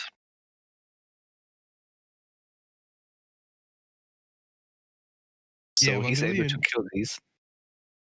That's a good point. Vavilon running into that critical hit, not really knowing or realizing as he did so. And now the Coldstream guards are gone. The pressure keeps on coming from El Chicken Rice.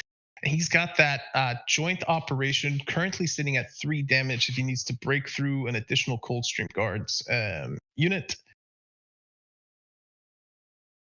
Well, one of the biggest issues is Vavilon's only having 4 cards left, you know?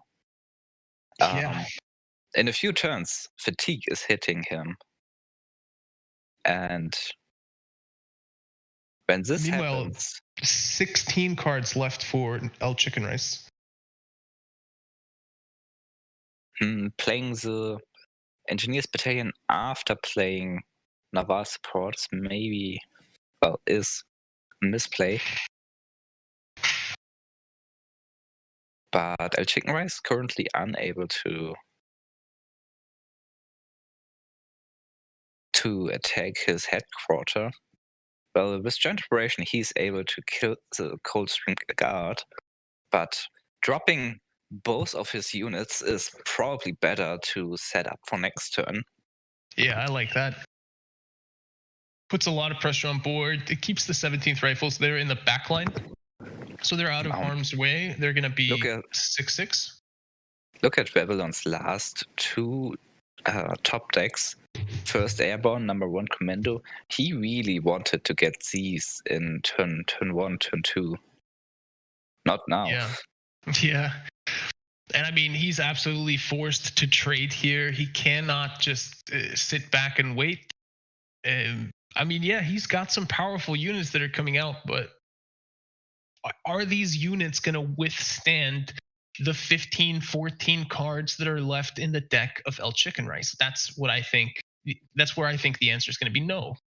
And he can set up such a positive trade here. So he can trade the 17th Rifle Regiment into the Engineers, move the T-35, kill the Coldstream Guards, and then be left with both units on board.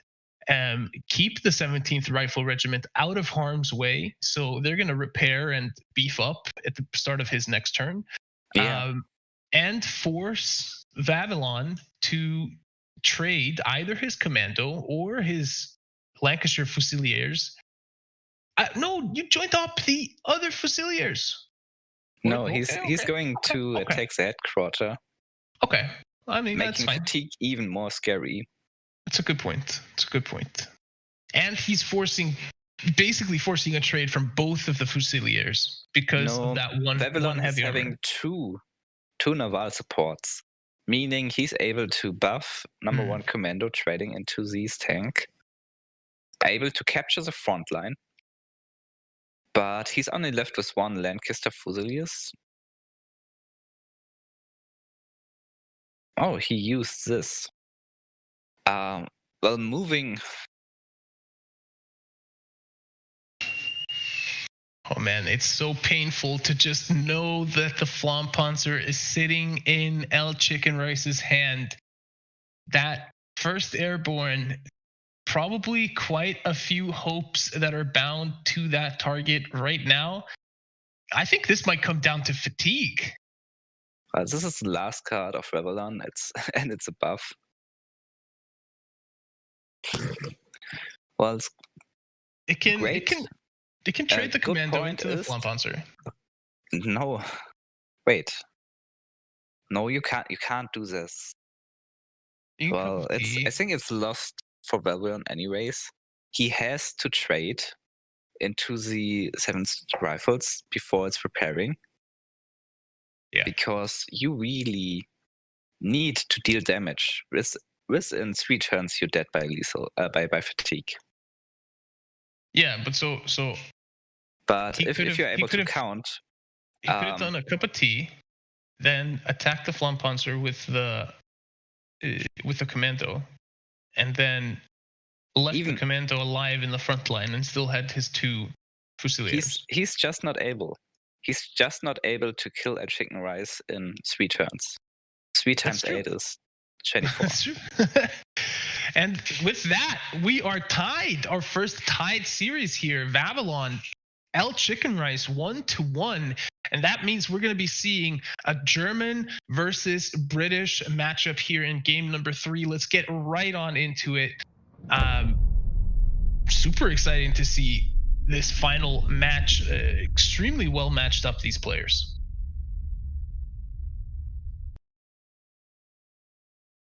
And it is what we expect, Britain versus Germany here. What are you seeing in the mulligans? Who has the chance to get off to a better start? I think Vavilon has a chance of getting better start. Questionable mulligan here from El Chicken Rice. Holding, we can do it, and Panzer 4. But he got lucky and got second stuck. Vavilon didn't found first Airborne again.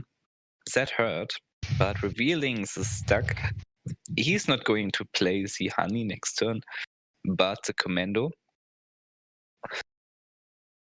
Meaning he should be able to trade, or possible trade, 2 stacks with his number 1 Commando. Yeah. Why are we not seeing more things like, careless talks or something like that. Some of those countermeasures that are lower rarities. I think most people expected tokens because nearly everyone was playing tokens in the Swiss tournament, in the Swiss rounds. And Careless Talks is just useless against tokens because they are too much. With reserves getting more and more tokens, you're just losing all of your cards by playing Careless Talks. Excellent point. Vavilon just dropping the Coldstream guards. I wonder if El Chicken Rice is taking the bait and running these ducks. No, he's just dropping the Volksgrenadier, another awesome Pauper card. Yeah, but he has a huge turn 5. And this is what he looks to be playing towards for this entire time, is that turn 5 we can do it. And that turn 5 we can do it is going to mean, that hammer just barely kills one of those tanks. And that Volksgrenadier, they're going to be immune from that. Of course, there's a number 1 commando on the other side, but no. Yeah, if Vavilon is able to buff this number 1 commando, he's going to take out unit by unit. And turn 4 Lancaster Fusiliers is still great. Well, yeah, this looks juicy, killing the number 1 commando before he's able to buff it. But this means El Chicken Rice has to miss 3 credits to leave these opens to not get traded in Vavilon's favor here. Yeah. But I still think this was a good decision because of Cup of Tea and these Engineers Battalion. With these British control decks, all of these units can get out of control very quickly if you add +2 or +4 HP and a naval support to them.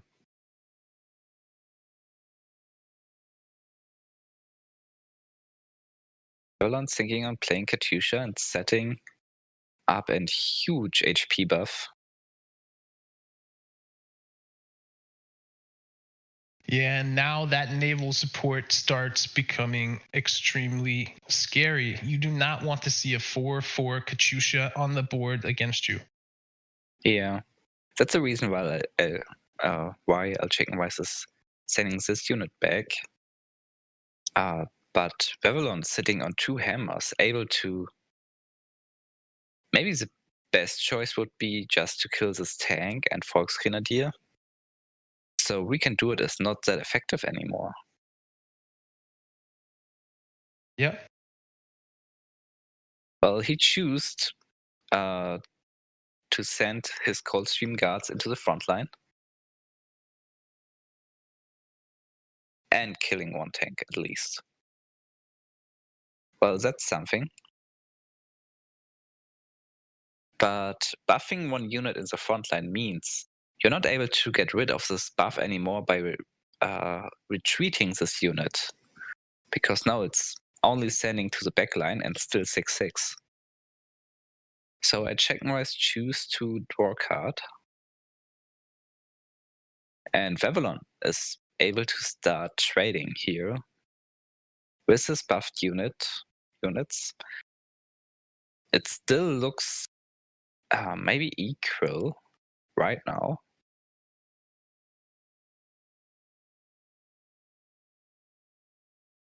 But of course, we know El Chicken Rice is having Recan-Do-It in hand. Yeah. Waiting for the perfect setup.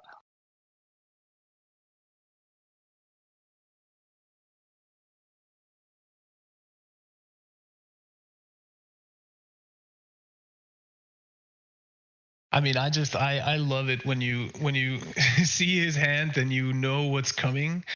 That Recan-Do-It can be really huge, and it will be. It is really huge. Oh, that would have actually been even more insane if he got that off on that Era Cobra, because that takes 2 less combat damage from ground units, which is most of the units that he's playing against in this matchup.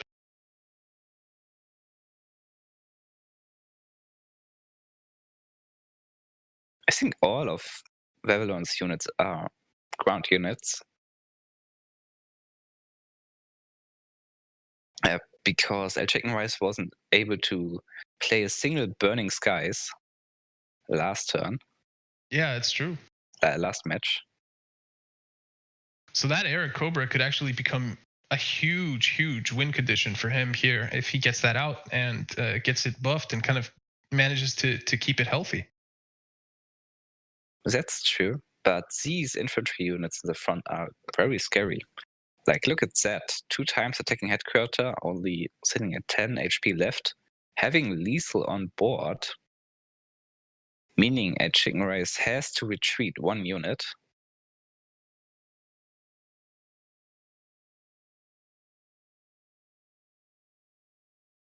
But now he's not able to play Eagle Claws anymore. But he chooses to drop in as a tank to be able to trade next turn. Well, Vavilon is able to kill this tank, moving again the Lancaster Fusiliers to the front line. And maybe that's just too much pressure by Vavilon. Yeah, attacking headquarter again. 1 Lancaster Fusilier, 5-6 is scary enough, but there comes the second one, 5-8. He's only able to trade 1. Yeah, I mean, there's no hard removal in the deck here for Chicken Rice that he can draw into, right? I mean, there's nothing that's able to deal with it properly.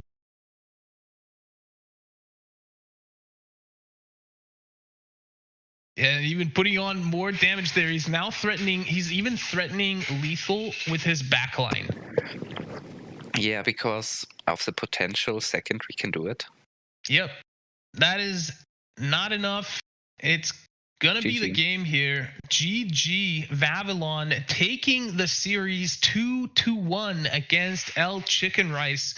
Excellently played there from Vavilon, and really back and forth games between these two guys. Congratulations on the win, Vavilon. But what do we have next? We have who's going to face off against Vavilon. Is it going to be Gabo or is it going to be Innocent Bubbles? And these are 2 guys that we've seen compete at the highest level of cards for quite some time. So, yeah, I'm really excited for that match. But man, Chicken Rice not finding the cards that he needed, not finding the tempo that he needed to deal with Vavilon. Vavilon just seemed to get the cards this time around. Did you notice anything significant in terms of like how they were approaching the game or how they were playing that delivered Vavilon the victory, or do you think it just came down to having better decks and better draw? A lot depended on the draw, finding these options. Vavilon was in the game he lost, barely looking for them, only finding card draw. I think this was unlucky for him. Yeah. Of course, there were some small misplays by like playing Naval support and buffing this unit in terms of HP after this. But I don't think this had huge impact on the game. Well, of course, if you add all of these little mistakes, the game could have been different. But in these Pauper matchups, where most deck lists are equal or mostly equal, it depends on a lot on who got his options, who got his cards for removal. Yeah, that makes a lot of sense. And that's also something you really need to kind of consider when you're playing these Pauper tournaments, is the way you construct your decks. You have to have them balanced, right? You have to have enough removal cards in there so that you can draw into them when you need to, so you can kind of find them off of mulligan and so on. But we have this final match coming up here in the top 8. After that is going to be the top 4, and then of course the grand finals. Let's head on into the picks and bans here for this next matchup and the decks. Gabo went 8-1 through the Swiss rounds, and he's bringing what, US, Britain, and Soviet. Anything new here, Darkness? Well, Gabo's playing US tempo retreat deck, but with Soviet ally, not Germany like most of the decks we saw. Well, this offers a lot of high value cards like Bloody Sickle, Katyusha, Hammer, and T-34. This deck looks very strong. The UK Soviet deck list looks like every other deck we saw so far, but he's running 2 Spitfire MK. These units are actually great in terms of value. I want to see how these Spitfires are working on these Pauper decks. And he's playing Soviet Germany mid-range, kind of anti-aggro with Sunstrike and Flampanzer. Oh, but he's running the anti-aircraft. I wonder why he puts these in. Well, it's amazing to kill tokens or any other aggressive decks like J-aggro, but we didn't saw a lot of airplanes. Maybe he expected a lot more of Spitfire units. Yeah. All right, let's bring up the other set of decks we have here from Innocent Bubbles. He went 7-2 in the Swiss record. He is bringing Soviets, British, and Japan. Anything new here? Yeah, well, not the Soviet German mid-range decks. This looks kind of similar to the already played, but Japan, British. This one is new. No, it's British Japan control. With the type AA gun, he teched against Air 2, but there are only 2 Spitfires. Well, the Honeys Command 1, all of these are radio cards. He's playing Blockade. That's interesting. I want to see how this card is working in Pauper.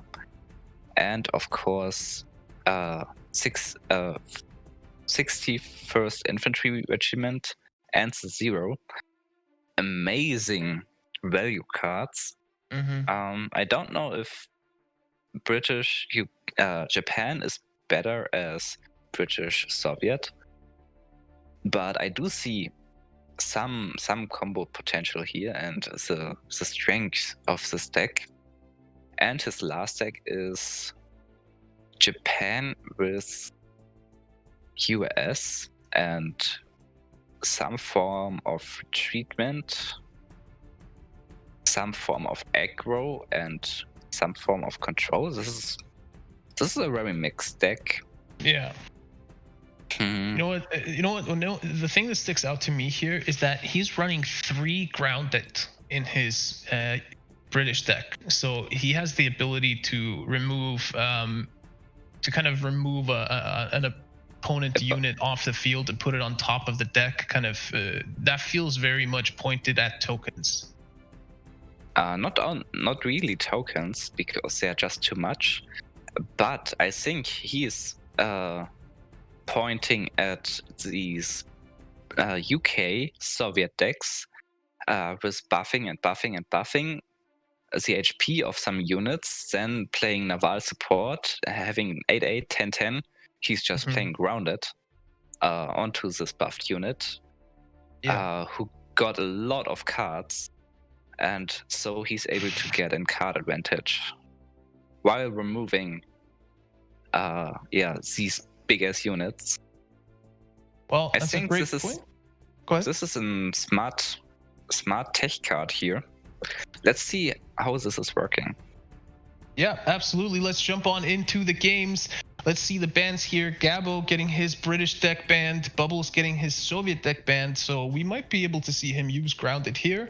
That's not off the table. We're going to have USA, Soviet versus Britain, Japan, all nations that are not banned represented here again. 4 out of the 5. And here we go. Gabo versus Innocent Bubbles. And we start off with Britain versus USA. And Ooh. yeah. Innocent Bubbles finding the Type 88 AA gun, Blockade, and Amphibious Assault. Maybe he's choosing to send Grounded back to his deck, but the other 3 cards are amazing. Well, looking Actually, at just these cards, having potential turn 2, turn 3, well, maybe turn 4 with the second 3k, well, it's definitely acceptable to keep that grounded and just remove everything Gabo is playing. Yeah. Gabo is starting with his Greyhound, Innocent Bubbles.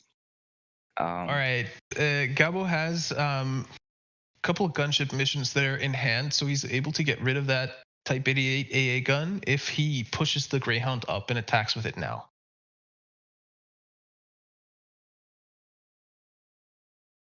Yeah, of course. Blockade. Well, after this blockade only hit 2 units, Yeah. I think this is too weak. Yeah, I mean, unfortunately, there for Bubbles, Gabo holding a lot of his orders and not his units when he gets blockaded there.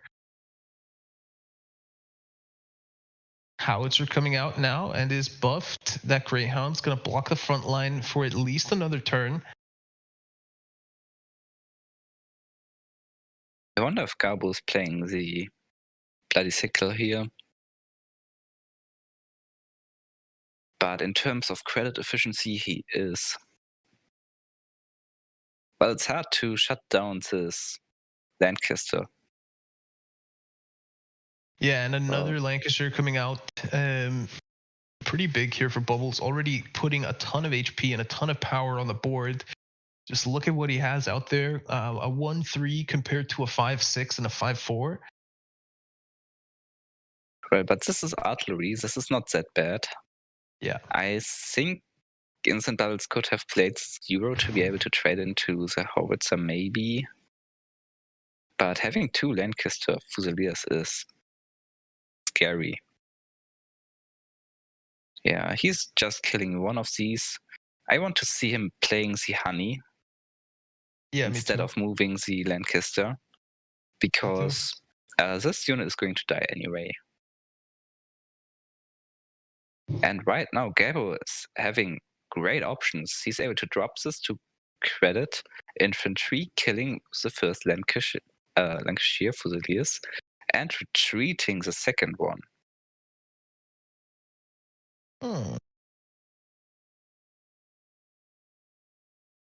That's a great point.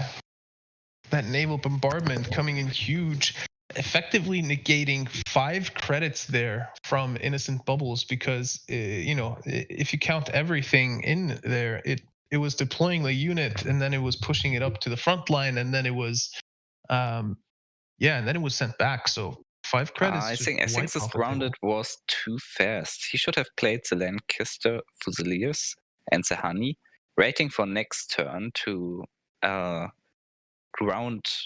grounded on the frontline infantry.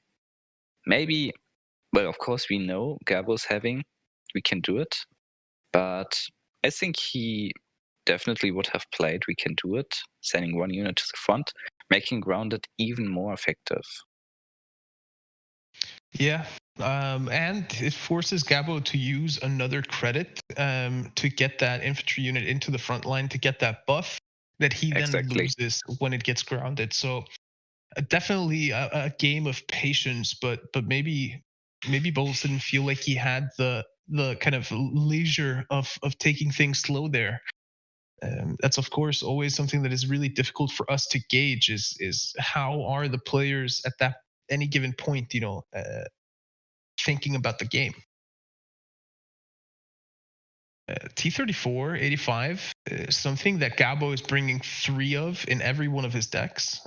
Pretty interesting to see how those will pan out. Obviously cannot be grounded, then they would just draw themselves again.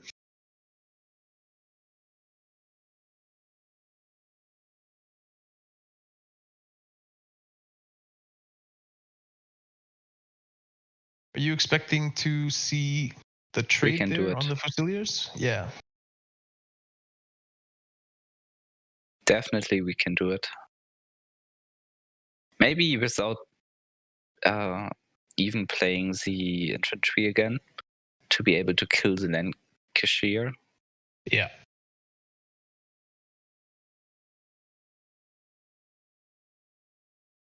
I can definitely agree with that. You want to get that Lancashire out of there. Get it out of that front line. Ooh. Oh, he even found a bloody sickle from the We Can Do It, meaning that he doesn't even have to use the howitzer and can take out the 88 AA gun as well. Big turn there for Gabo. Now, if you're Bubbles, do you guard up or do you go aggressive and play 2 zeros? Vavilon is guarding up. Playing zeros would be more effective. Playing zeros would be more effective. But these guards giving you more card draw, and Innocent Bubbles needs this. Yeah. I mean, I wonder what he's looking at. Looking at probably Gabo being able to really effectively trade one of those zeros. He can proc the ambush there, then move maybe the T-34 up. Maybe he's even playing Hammer. Oh no, he chooses to play this unit. Well, this buff is very strong. Of course, Bubbles is focusing now onto these airplanes, trying to kill these. But Gabo found another We Can Do It. Oh, that's huge. That We Can Do It completely negates both deployment effects from those zeros and beefs up the HP by 1 on that fighter just deployed last turn by Gabo. Yeah, not going too greedy here either, playing the infantry unit and then the We Can Do It, leaving himself enough credits to attack with the T-34 and the howitzer. I wonder. No. Not howitzer, the airplane. The airplane is buffing every ground unit. Oh, yeah. As you can see. Having a 210 howitzer in the backline is scary. I mean, look at that. Very, very scary.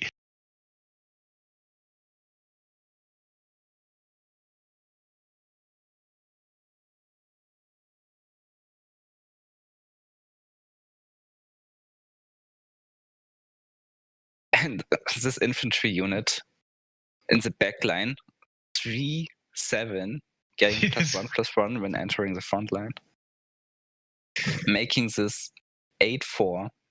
Oh, and the Sherman for the draw, finding 2 other Shermans, so he can just Sherman train basically for the rest of the game, making sure his hand is always full. Playing another Sherman here, it looks like. Continuing on with this draw, finding another T-34, a Katyusha. So many options here for Gabo to end the game and forcing the trades out of Innocent Bubbles here by not focusing on the guard units, but instead focusing on. He found a grounded. He has can't play it though. Grounded, I think. Wait, no, he would have been dead. Oh, yeah. Oh, that's so unfortunate. He's still dead. Even without 1. 6. Yeah. Just takes the T-34, game number 1. Space. Yep. There it is. It's going to be 10 damage in the front line. That Sherman is going to make up the rest. Gabo taking game number 1 here against Innocent Bubbles with his USA deck against the British deck of Bubbles. Let's see what these guys bring into game number 2 and if Bubbles can bring it back to a 1-1 or if Gabo is going to run away with this series 2-0.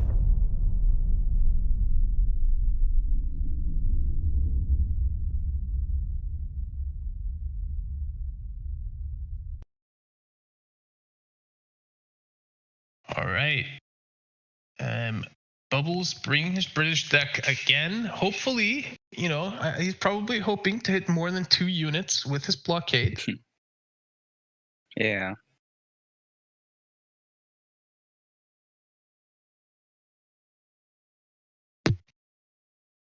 Nothing but sportsmanship here from our players. That's what we like to see.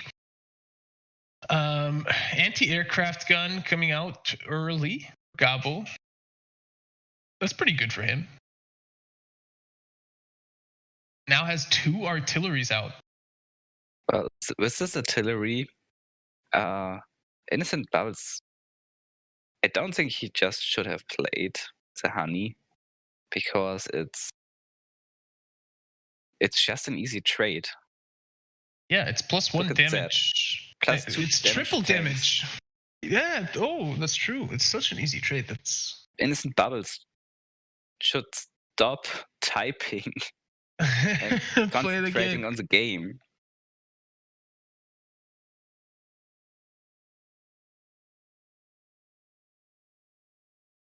I wonder if we're gonna see the double blockade come out here. Yeah, that's definitely what Innocent Bubbles was aiming for. Kind of have to at this point. It's gonna make the second rifles and the Katyusha kind of expensive, but nothing, prohibitively so. So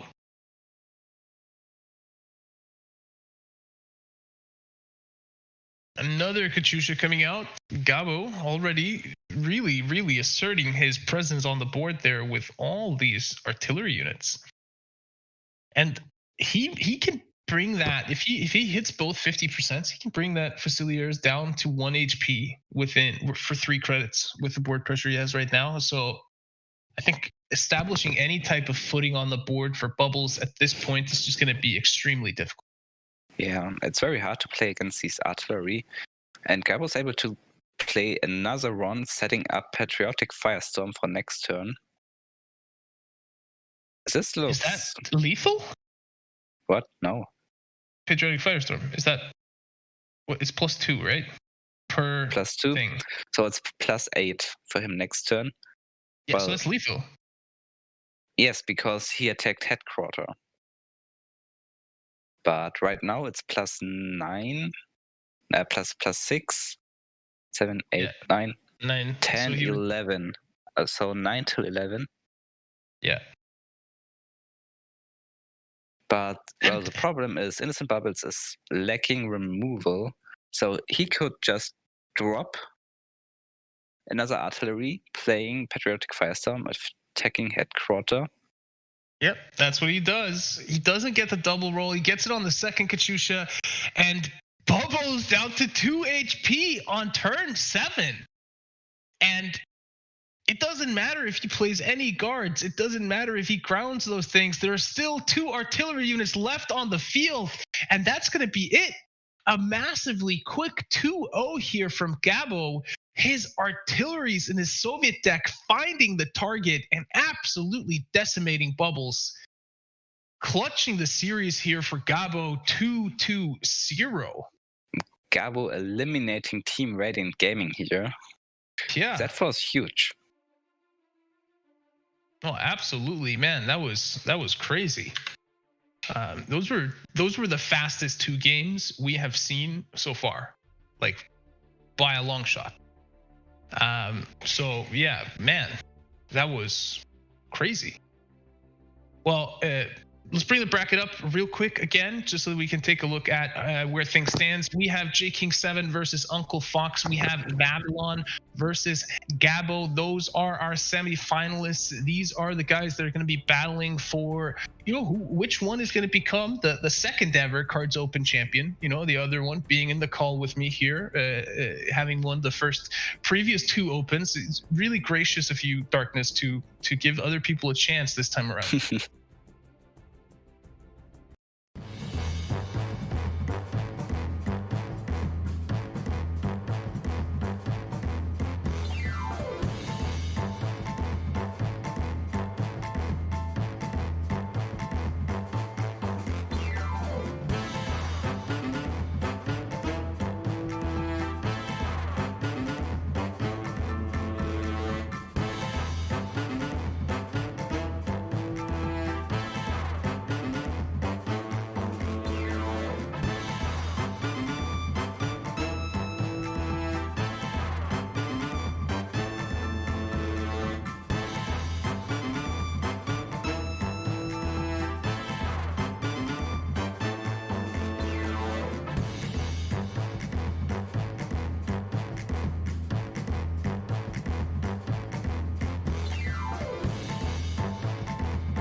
Welcome back. My name is Ólafur Hrafn and somehow I have teleported into the future and down to the 1939 headquarters where it's Christmas, as you can see by the Christmas tree behind me. It's also tournament time, as you can see by the player expert beside me. Darkness, how are you? How are you doing? I'm doing great. I used this little break to take a shower and change my clothes. Yeah, I was fast. Yeah, really fast. I'm super impressed. But today we have some awesome games coming up ahead. You know, we've gotten some action so far, but we still have a bunch of action left. We got the semifinals and we got the finals. We're going to be starting with J King 7 versus Uncle Fox. And let's take a look at their decks real quick. Well, after we look at the bracket there, Vavilon versus Gabo is the other semifinal there. Vavilon beating out Chicken Rice and Gabo 2-0ing Innocent Bubbles there. Both J King and Uncle Fox 2-0ing their opponents, so gonna be a pretty strong matchup there. Interesting to see. Let's take a look at their decks now. There we go. What can you tell us about these decks? Looking again at J King's decks, his British value deck with Soviet ally, definitely very strong here, and his token deck, another very strong deck. What do you think is the most dangerous deck here of J King? I kind of expect his opponent to ban this token deck, but let's see. I feel like tokens would always be a good ban. We see it being strong even in high-level competitive play, and I mean, you lose a little bit out of it, but not any of the key components really when you're playing Pauper. So for me, it's kind of always definitely a token ban. The other decks seem to be more kind of cobbled together. You know what I mean? Well, I don't think so. His British deck actually is very strong. He has some good removal, some high value cards, and of course some kind of tech cards. You see this one fortification and 3 honeys to be able to deal with aggro. I would be less I would, if I would face J King here, I would fear this British deck and the Soviet deck, and maybe don't really care about this US one. Well, of course, it's strong too, but deck 1 and 2 are very scary. Yeah, let's move on to Uncle Fox's decks now and take a real quick look at those.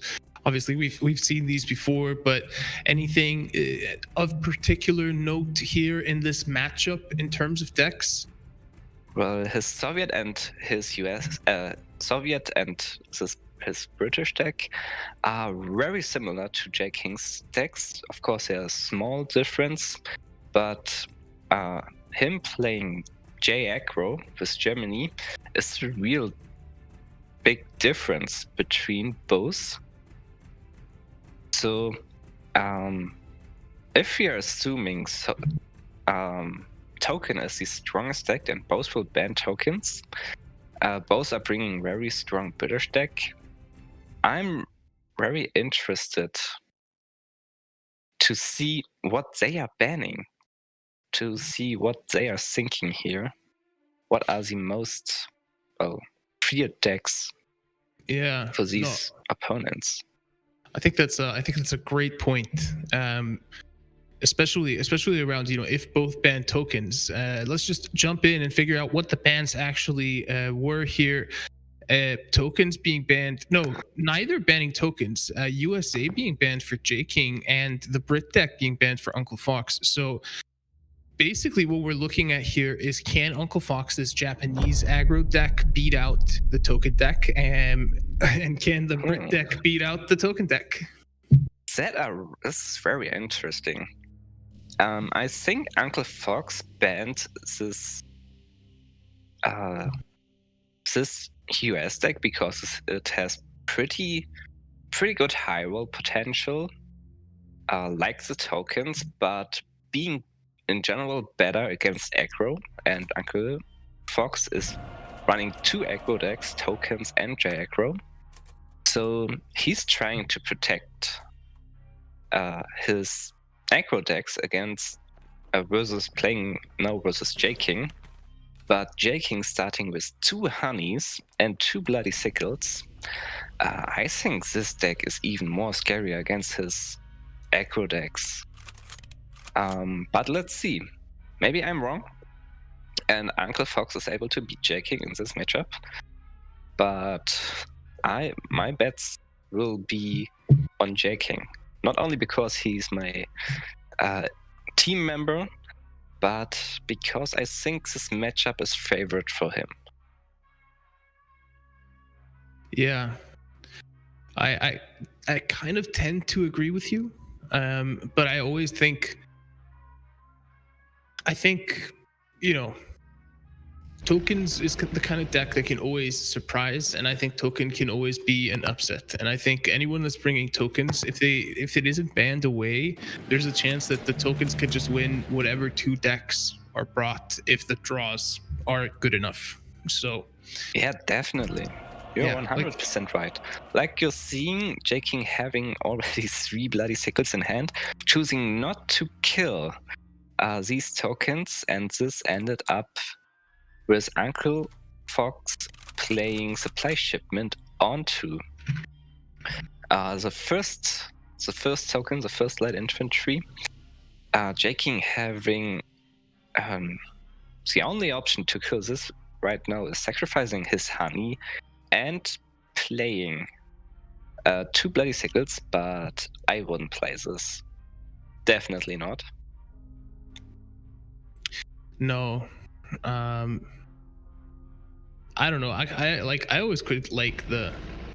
It's always difficult to leave a unit on the board like that against tokens, but I think you just want to keep your honeys alive. If you can get off that convoy, that's going to be 4 HP being healed right there. He comes out net positive with bloody sickles as well. So 4 HP doesn't really matter right now. Uncle Fox able to drop 2 more tokens, so bloody sickling the one in the backline is definitely the right decision. Yeah. From last turn. Even if J King was he's finding the last bloody sickle, damn. Do you triple bloody sickle one of the backline tokens? Definitely not. He should play the airborne to make this. He should play the airborne to make this mobilization ongoing, and trading into this was definitely the right decision. As you can see, Uncle Fox is having 2 unity strengths on his hand. This is already a very rough situation for J King here. Playing the naval support immediately, just wanting to get that HP card out there as fast as possible. Yeah, but Uncle Fox finding another buff.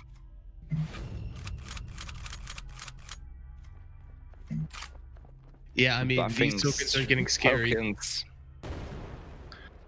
These tokens are getting scary. Yeah, definitely. And now they're all in the front line as well. And I mean, people maybe downplayed a little bit, but like, man, that 0 operation cost makes them so much scarier, because that means that they can be buffed. The person can spend basically their entire turn buffing them or deploying something else and kind of helping their cause without being punished for it, and then just attack and take out your entire backline. J King playing 1 bloody sickle, finding the second supply shipment, but the tokens already are out of control. What is he going to do right now? He could drop both supply shipments onto his 1 first airborne, and that's what he is doing right now. But even this Hammer. guy at 11 HP doesn't look Double hammer! Double enough, hammer! especially with this top deck. Ooh. Oh, and this is exactly what I was talking about. Listen, he just spent 6 out of 7 credits, but he's still able to attack with all of those units and do all of that damage. That's what's so scary. Yeah, J-King just to random here. No chance.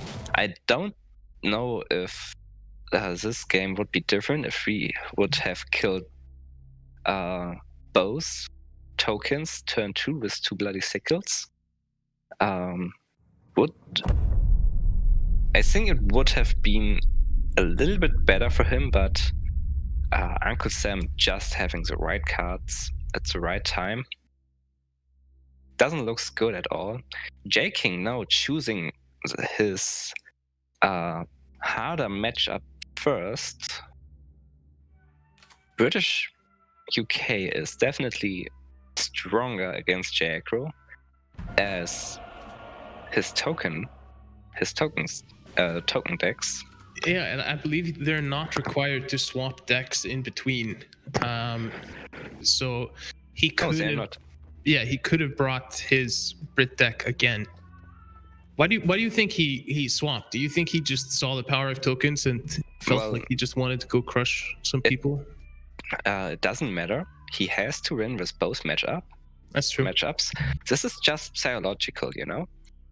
He chooses to play the harder matchup first and focus on that. And if he's going to win, he knows he has an easier time for the last matchup. While Uncle Fox is probably choking because he has to win with this J-Aggro deck against this UK Soviet control anti-aggro. What is a psychological benefit for J-King for the potential last series? It's a good point.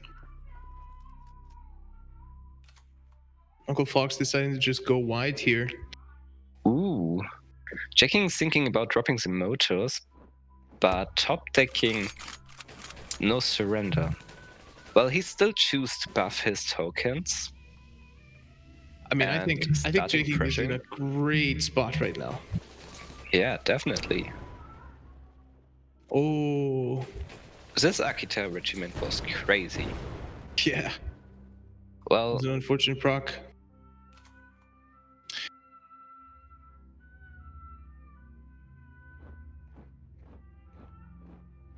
what is he going to do now? Is he going to play no surrender? Or Katusha attacking, moving these rifles to the front? I like that more personally. I feel like that puts more, because you're one credit away from, if you draw a frontal assault or something, you can combo that no surrender. I feel like you have more options with that later on, and the Katusha puts something on the board right now that the opponent really has to deal with. But opting for the no surrender, I could definitely see that working as well. So, but no unity in hand right now. So, you know, if he had unity in hand, of course. Uncle Fox dropping the Type High Regiment, attacking twice the motor and dealing 2 damage. J-King top decking Unity. Is he going to use this now? While he's having 4 units on board? Surely. Well, Sendai Regiment is rare. No, it's special. So it's very hard to counter this play just playing Unity right now. But usually you want. Oh, the sudden strike! Well, the sudden strike. This is why you hold. You were bashing me for saying that people should be running sudden strikes. This is Pauper. So good. So good. Of course, Sudden Strike is a good card. I know. I'm just joking. You know better. I know. Give me my moment in the sun. Darkness. Give me my 15 minutes of feeling like I know something. Amphibious Assault, killing the Katyusha. Ooh. Well, dropping the motors here, dealing additional 6 damage and just killing the Meteor Regiment. And Uncle Fox has to deal with a whole host of light infantry units there in the front line, and it doesn't look like he has what it takes. Well, he has the answer. He can. Oh yeah, you're correct. Battle 2 with Taipai Regiment, kill the last one with Akita. But didn't see the Taipei there. While J King is only having 9 HP left. Oh, he won both Katyushas. Wow, what a draw there for J King. GG. Closing out the game against Uncle Fox. J King and Uncle Fox both having won with their token decks now, meaning that it's going to be a Britain versus Japan matchup here in the final game. Let's get right to it. Well, after this win, J King can be very optimistic and positive in running into Uncle Sam. His start hand is very nice. 2 first airbornes. I love the first airbornes. While Uncle Fox is lacking 1k Japanese unit, so he's not able to get this Panzer 35 for 0 operation costs, choosing not to play it. While J King is able to drop number 1 commando or first airborne. I don't know. Maybe dropping number 1 commando would be better here, so he can play turn 3, the first airborne plus a supply shipment. But and then play a Coldstream and then naval support, and then all of a sudden you have a huge number 1 commando. Yeah, but dropping 2 first airbornes in turn 1 and 2 is definitely a good choice. But look at that. So now there are 2 amphibious assaults here for Uncle, and the first airbornes, they're 1 turn away, or one of them is 1 turn away from being out of reach from that. The other is 2 turns away, which means that if Uncle Fox doesn't use it now, he won't be able to use that to destroy them. Yeah, but the point is J King used 1 credit to deploy this unit, and Uncle Fox, playing an aggressive deck, is using 3 credits to kill these. He's losing a lot of tempo, while J King is just deploying Lancaster Fusiliers. J King is currently making the tempo plays. Absolutely. It's a really good point. And look at that. Uncle Fox needs to get something to the board, deploying these 61st rifles, meaning he's not able to kill the first airbornes anymore. J King deploying the 3rd first airborne and this engineers battalion, buffing 4 units. And this tempo is just massive. And if Uncle Fox from Sunstrike is now able to kill this first airborne. Okay. But I don't think that's enough. Well, he's able to set up rotation, causing J King to attack headquarter for getting 5 damage to his own face. But looking at this board, this is probably not enough. Also, but remember, right? There's a supply drop in hand and a naval support. So, that 1-6 can become a 10-10 for 4 credits. Yeah. So it can be really, really quick to snowball out of control here. And that retaliation, I mean, it might come in pretty huge. Yeah, but J King didn't trigger the retaliation, causing Uncle Sam to just lose 2 credits there. Yeah.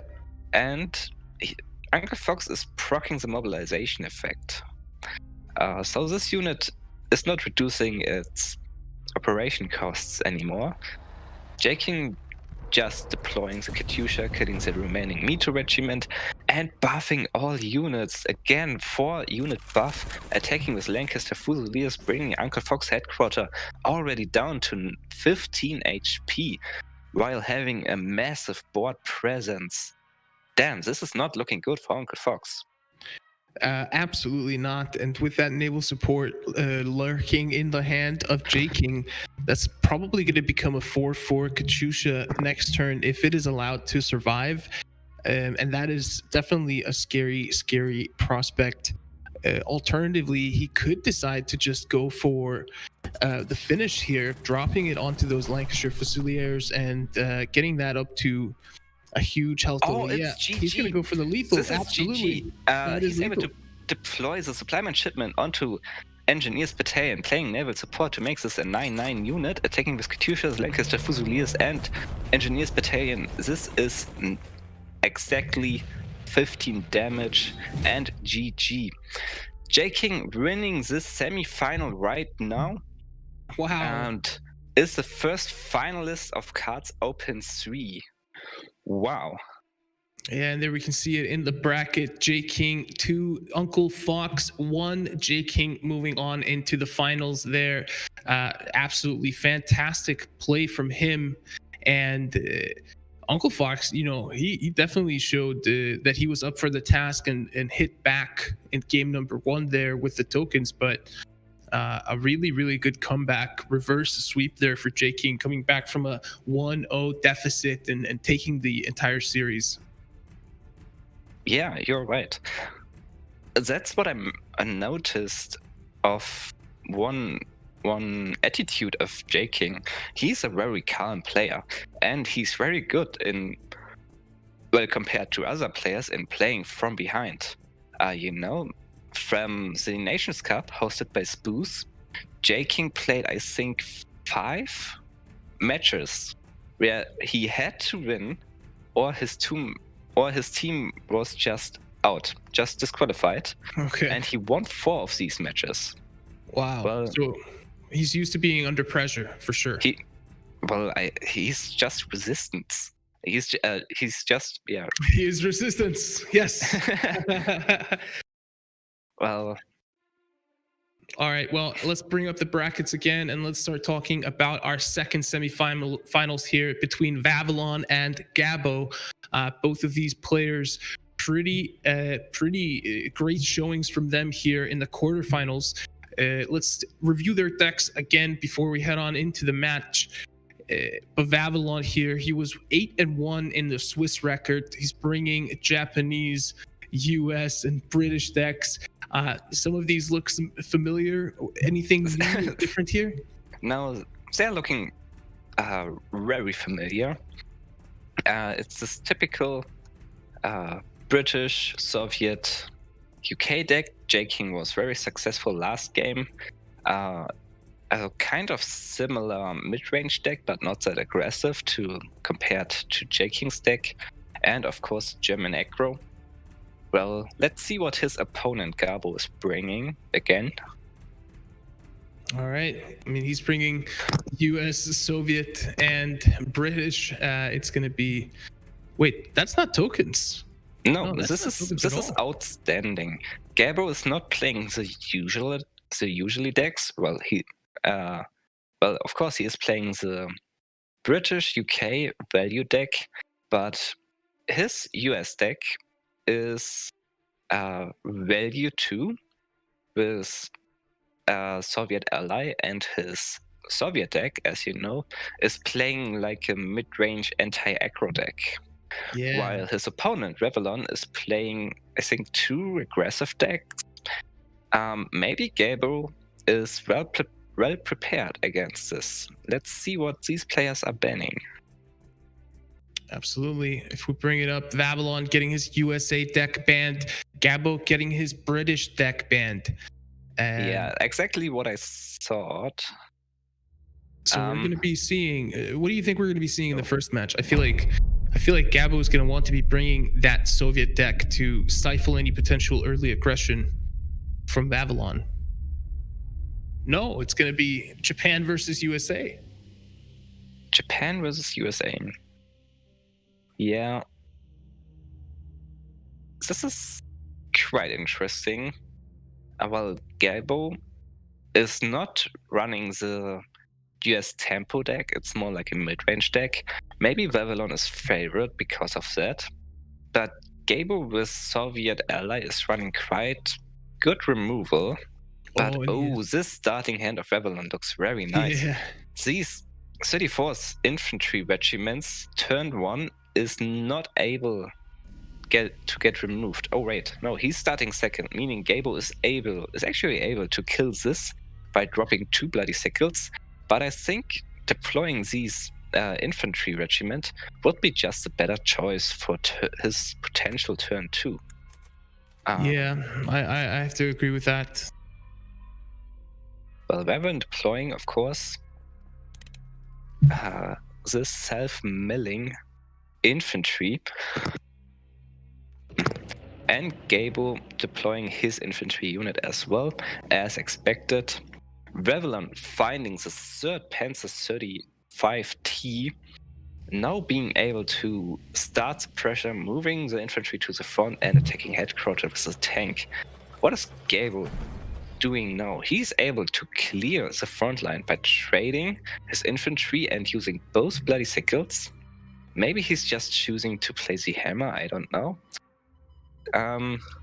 What do you feel about that? How many bloody sickles is a hammer worth?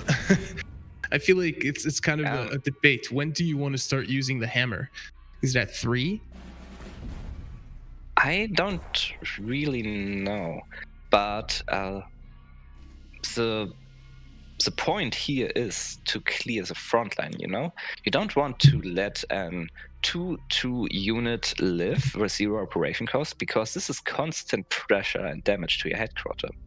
So Gabo choose to trade and use both bloody sickles to clear the front line, meaning there's currently no infantry left to trigger the deployment effect of Panzer 35T anymore.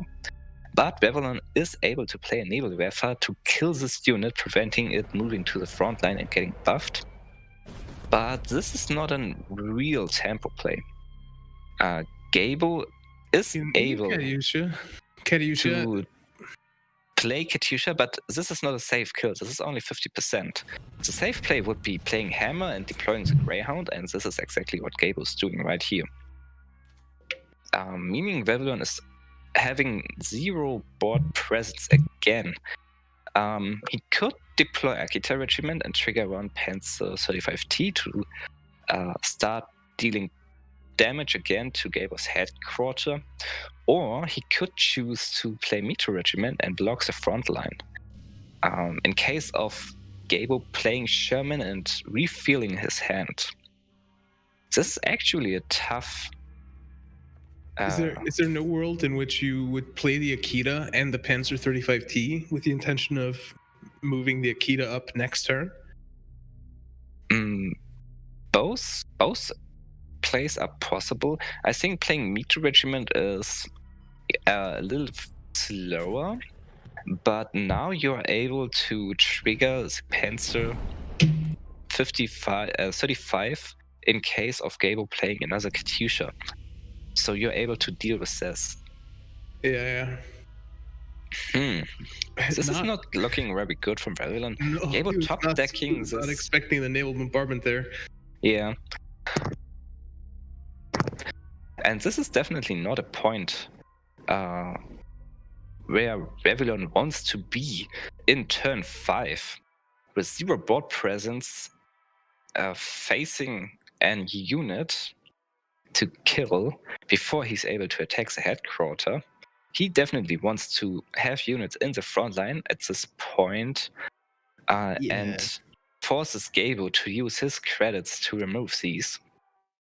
And I mean, even he hasn't been under a ton of pressure, hasn't been drawing a ton of stuff, but yet he has a full hand. He just hasn't been able to get his stuff out the way he wants to. He's just been able to, he just has to constantly deal with that pressure from Gabo. Playing the Metro Regiment is very slow here. It would be way better to deploy Akita Regiment and Panzer 35, killing the Greyhound, and potentially dealing two more damage to the headquarter. Now Gabo is just able to deploy Sherman, drawing 2 more cards. This we can do. It will help him a lot.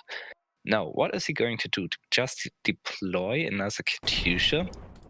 But this would be killed by Panzer 35T instantly. He just chooses to deal 1 more damage to his headquarter. And now Vavilon's turn. Is he thinking about deploying the Nebelwerfer? This would be a good play. He's able to move Meteor Regiment to the front next and dealing more damage with Panzer 35. And yeah, looks like this is the play he's going to play this turn. Hola, Ivan. We appreciate you playing cards. Just wanted to give a little shout out to Ivan Jose Medina Torres on YouTube. He's looking for Spanish players to connect with. Keep going. All right. Oh, Gabo top decking gunship mission. This is an easy way to remove this Nebelwerfer, but there's quite a lot more to remove this turn. He could use a hammer for this, or potentially Katyusha shot here. Maybe his hammer is just a safe play to, again, wipe Vavilon's board presence. Yeah, I feel like what we've seen from Gabo so far, he definitely tends to take the safer route. Doesn't want to rely on that 50-50 extra damage tick from the Katyusha for anything. And that's, it's really admirable. Some players would definitely be less patient and take a little bit, stingier with their cards and take their chance on the Katyusha more often. Well, definitely. Gabo is playing the mid-range deck against Vavilon's aggressive deck. Gabo has to play around this deck like this. While Vavilon able to get up 2 Rising Suns, refilling his hand, this was pretty good play from him right now. And he's able to deal 2 more damage, but Gabo finding we can do it to buff 2 units, the Sherman and the Katyusha, healing himself back to 15 HP. This was a very good play. Vavilon having quite some answers to this, maybe using Amphibious Assault to kill the Katyusha, but he's still able to play something like Nebelwerfer and attacking one once with Panzer 35, but attacking into Gabo's units is definitely not what Vavilon wants to do here. So I really wonder what is he going to do this turn, because there's also maybe throw 2 Akitas, yeah? Yeah, this makes sense. Just playing more units, just throwing these units into the battlefield, removing the Katyusha. I like this. I mean, this just says I don't really care if you trade one of my units in the front line. I just want to flood the board with my own stuff, and your big fat Sherman can just be stuck in the support line dealing with my, light aggressive units all game long. Yeah, definitely. This is the way Vavilon has to play this matchup. He really wants to attack headquarter with his units, forcing Gabo to spend 2 credits to attack with this Sherman. To deal with these units while using removal to kill the most scary things like Katyusha, like artillery. Gabo deploying the second Sherman without drawing cards, definitely not what he's aiming to do right now. And playing the second hammer onto frontline Akita regiment, not really what he wants to do right now, but no, you don't feel having good. any other options but 3 T-34 in his hand. Wow. Next to this howitzer. Vavilon moving Akita regiment. You really do not want to be using your hammer on Akita regiments out of everything. Not at all. And that Nebelwerfer pinging down the Sherman as well. This is starting to look pretty dire for Gabo. I'm curious, is he going to deploy 1 key? No, he's going for the safe play Well, of course, we're seeing Gabo's options here. Just deploying the key Heen would be perfect. But Vavilon is fearing something like Bloody Sickle, something like Katusha, and he's holding his Blitz Fighter to be able to deploy and attack the same turn. Oh, that Akita proc hitting face is really good for Vavilon, especially as he pulls another air blitz. So he's now holding 6 damage in hand, and he has 5 damage on board. So if he just goes face and face, he has lethal next turn. Yes, this is a very rough situation for Gabo here. Even if Vavilon chooses to play safe and attacking the Sherman with Nebelwerfer and maybe even killing the Howitzer, with both Blitz Fighters and 2 Air Blitzes, this is... I don't see any options for Gabo to come back here. No, me neither. Especially now that Vavilon has tested, there are no countermeasures. There's nothing possible that can stop him. There's no countermeasure. 1K. Soviets is having no countermeasure at all. I don't. You told me I should stop you when you're saying something stupid. That's true. That's true. Well, of course, there is one credit countermeasure from USA, but this is enemy spotted. I think this is called. Enemy spotted is 2K, special, right? It's special. I feel like enemy spotted is 2K. Is it not? Well, if you move a unit to the front line, this triggers the opponent countermeasure, drawing 3 cards. This is 1K, definitely. Well, Vavilon, Gabo drawing another card with Bloody Sickle, but he found the gunship mission from the Sherman, healing himself up to 4 HP, but that's not enough. No, Vavilon having 2 Blitz Fighter, saying GG, that's it. And Vavilon winning the first match of this series. Actually winning with this aggressive deck. While Gabo having 2 more mid-range decks. But I think Vavilon's UK British decks is stronger in these mid-range matchups. Yeah, well, let's see. I gotta say, I'm favoring Vavilon quite heavily at this point. Obviously, he's 1-0 up, but at the same time, I feel like he's been playing really well, and I think he has much better decks, a much better kind of deck synergy left. I think Gabo is gonna struggle with both his decks against this British deck. I'm really I'm kind of surprised that Gabo didn't bring his. I really don't understand this decision of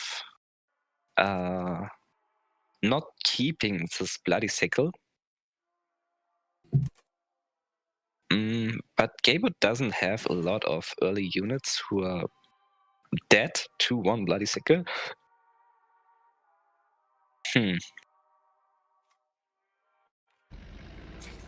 Well, Gabo definitely not having what he wants to have right now. Well, he's able to move the Greyhound to the front. Play the Katusha next turn. Play an attack with a Katusha for definitely 2 damage next turn. Wow, whoa. Why would he not move it up? Now you gotta teach me, Darkness. Actually, I don't know. I really don't know. Maybe he's afraid of Vavilon dropping a big unit to easily trade his Greyhound. But the Greyhound in the front line would be way better because Gabo would be able to deal at least 2 damage. Yeah, I mean, he would have killed the honey. Yeah, he would have killed this honey. And Vavilon now is able to just kill the Katusha. I mean, well, losing 1 credit. He can, even if he wants to, take the chance and just Katusha right back. You know, if he's a gambling man, doesn't even have to sacrifice his honey. Yeah, if he's a gambling man, he could do this. But I don't think this is the right decision. Because his strength is not in gambling. It's true. That's true. He's playing safe, just taking out the Katyusha, losing 1 credit. Maybe this is what Gabo wanted him to do, to be able to deploy a board. But he doesn't have a board to deploy, unfortunately. Well, he's able to drop the Sherman. Maybe he just wanted to keep his Greyhound safe, to draw cards. And Gabo is a mastermind. See, apparently it was you were correct. He was keeping it safe from being easily traded with a big unit. So yes. Smart. So smart. But this is this Lancaster Fusiliers is, definitely a target from death from above. Yeah, I think there are a few targets in this game that are better suited to death from above than the Lancaster Fusiliers.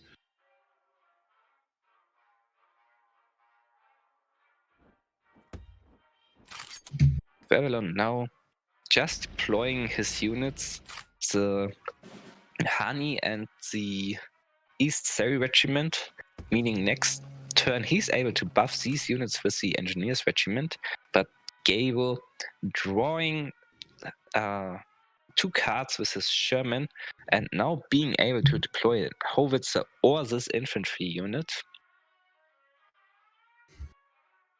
He's thinking about it. What is he going to play? Well, this Howitzer is able to remove guard. So he can just remove guard of East Surrey Regiment and start pressuring the headquarter. Vavilon drawing another Engineers Regiment. Is he going to play another East Surrey Regiment to the other side of his headquarter to just tank up? Or maybe even deploying 1 Katyusha, buffing these 3 units and starting to attack the opponent's Howitzer? Yeah, I mean, Howitzer is definitely the target that he needs to get to here. Figure out how to take out.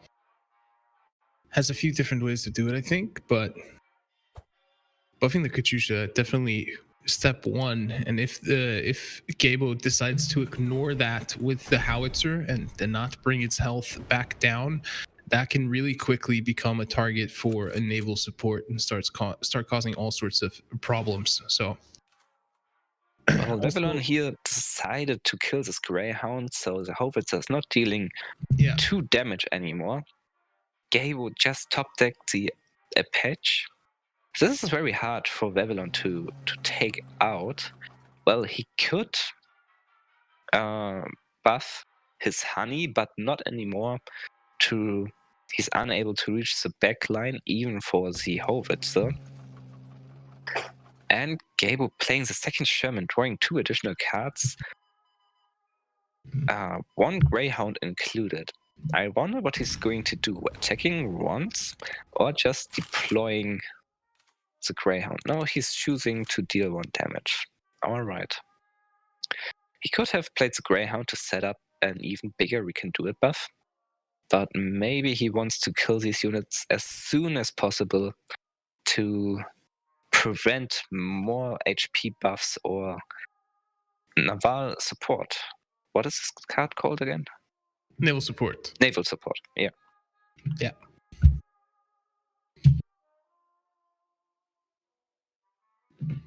Vavilon's thinking about the 17th Rifle Regiment here. He could deploy and kill the Sherman, but then it's an easy target for the Howitzer. And he don't want the 17th Rifles to just get killed. Vavilon chooses to deploy the Coldstream Guards here, aiming for the buff. killing the Sherman in the front and taking the front line to stop Gabo from potentially drawing more through additional Shermans. But Gabo already having 9 cards at his hand, being in a very good situation here. Even Vavilon is having the board presence. This game in its current state is very balanced. So Gabo's hand lagging a little, but deploying more units. And yeah, looks like he's going to play gunship mission. First killing with the Shermans' Engineers Regiment, killing East Surrey Regiment with gunship mission. That is -2 units for Vavilon's 2nd Engineers Battalion to buff, and starting to attack this honey to take this out as soon as possible. Vavilon drawing another Coldstream Guard. I really wonder, what is he going to do next? Is he going to play the Katyusha, potentially taking out this Sherman? This gamble looks nice, because this is the only option for him to safely remove one of Gabo's units and not sacrificing his honey for this mission. Oh, he didn't got the 50% chance. Sherman still surviving. This is a little problematic now. Yeah, this could put Vavilon into all sorts of trouble.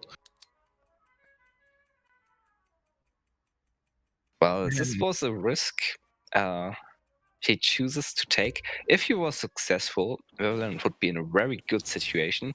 But now Gabo is just able to buff his Sherman back to 5 HP with We Can Do It, able to kill these Coldstream Guards, able to move his infantry unit to the front and buff it.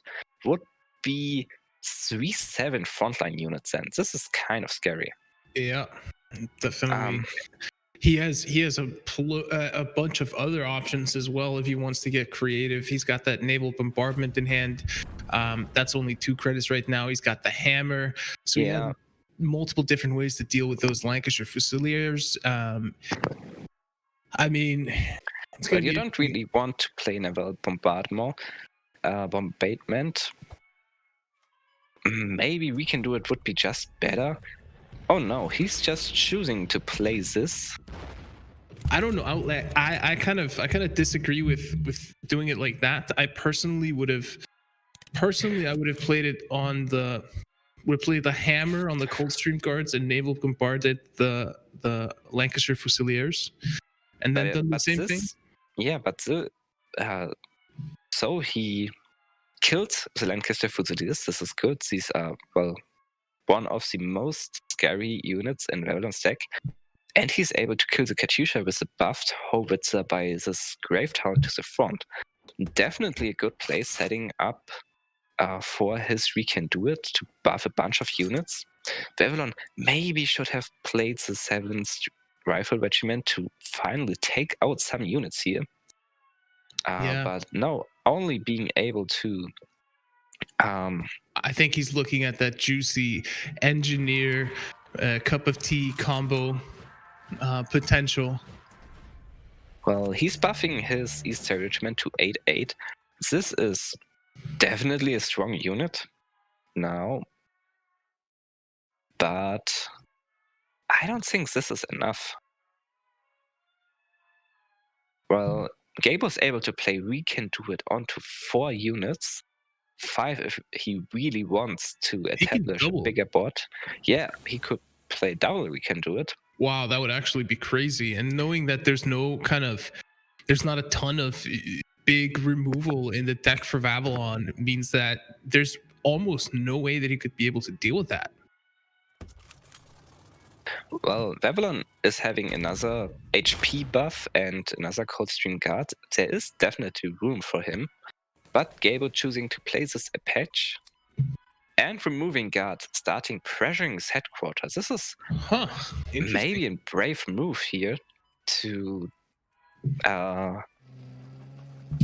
assert dominance, to say he's the tempo maker now. Vavilon finding another cup of tea. He's able to buff a bunch of units now.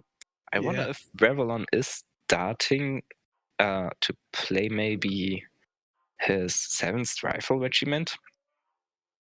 Another safe play would be Coldstream Guards plus Cup of Tea, buffing his 2nd Coldstream Guards or the Honey to 8-8 or 7-7. You know that there are weekend duets in the deck for Gabo. So surely you have to be expecting them at some point, and that means you have to start trading out these units. And I think you're correct that he has some safe plays there, and it looks like Vavilon is doing just that. Yeah, he's just taking out these units. I think Gabo was just too aggressive, moving the Sherman with 1 HP to the front. Now sitting on 2, we can do it.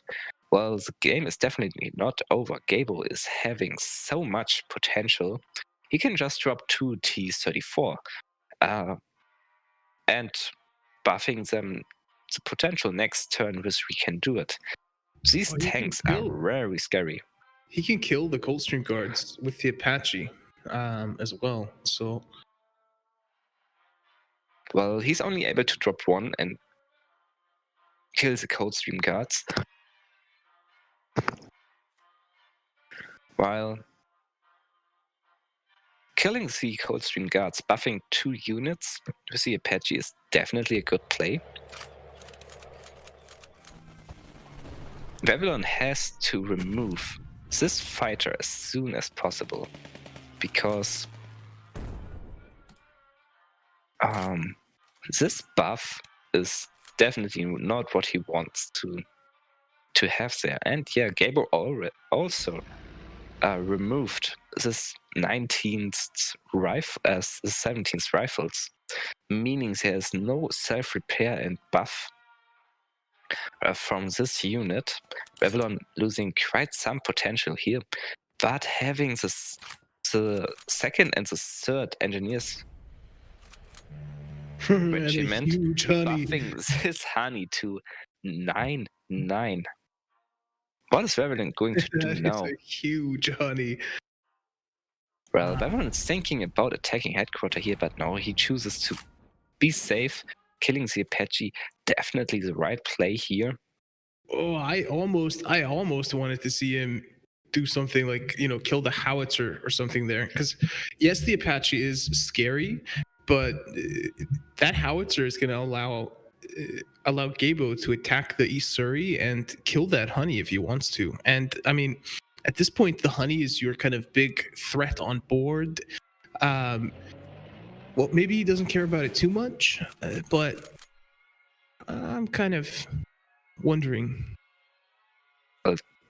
Gabo deploying 1 infantry unit, buffing 3 units and his headquarters, now being able to take out the East Surrey Regiment or the Honey, choosing to kill the Surrey Regiment here, and deploying the next infantry unit he just draws from We Can Do It. Actually a good choice, killing the East Surrey Regiment, meaning the T-35 is at 2 HP, unkillable for Vavilon with 1 Bloody Sickle now, or 1 lucky Katyusha shot. Well, he could get both here. He does have both the Katyusha and the Bloody Sickle, so... Well, this would be quite a lot of commitment. It looks like he's going to go for it. And he gets it. He gets it. The 50%. Well, but of course, playing Bloody Sickle onto the T-34 is causing Gabo to draw an additional card. Not exactly what Vavilon wants here, but able to remove this scary tank. Ooh, Gabo finding in Bloody Sickle as well. Through the additional card draw he got, able to trade his small infantry unit and Bloody Sickle to kill this Honey, able to take the front line, and deploying another T-35, maybe 2, if he really wants to. Yeah, I'm not opposed to just sitting in the backline right now if you're Gabo. There's not a ton of stuff on the field that can reach out and do anything with you. And this being a Pauper tournament, there's not the same amount of, there's no carpet bombs or other kind of orders that can really mess you up in the support line. So it kind of makes sense for Gabo to just, now you got to deal with all these bad boys. These tanks with heavy armor are actually very scary in this Pauper tournament. And of course, there's a second we can do it rating for its time to shine.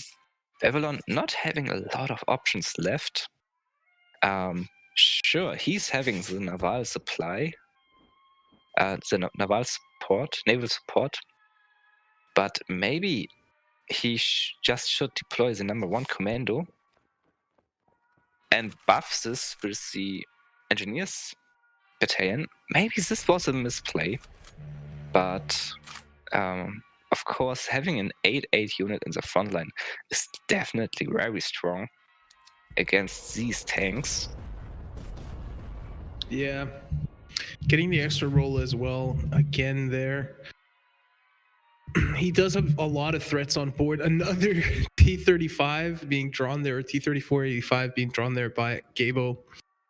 It's got the Apache in hand as well, but we can do it. Death from above. I mean, there's way too many options on the board for that to really come into play right now. Well, there are two good targets for death from above. Would be a 40% chance of hitting the right target, but Gabo just deploying the third T. Oh, he found the naval bombardment. Playing We Can Do It, finding naval bombardment. This is such a good top deck. He's able to simply remove this 8-8 unit now. Sure, Vavilon is able to replay the Coldstream Guard and having another buff, another naval support. But this 8-8, Gabo definitely wants to have this out of the front line. Yeah. I think the only danger here is if Vavilon finds a way to kind of buff that Katyusha more and get that naval support off on the Katyusha, but I think you're correct. I think Vavilon already played 3 engineers battalions. Yeah, sure, and 4 for Katyusha is scary by itself. Ooh, Vavilon finding supply. That can make a 12-12 supply shipment. That can make a 12-12. It can make a 9-9.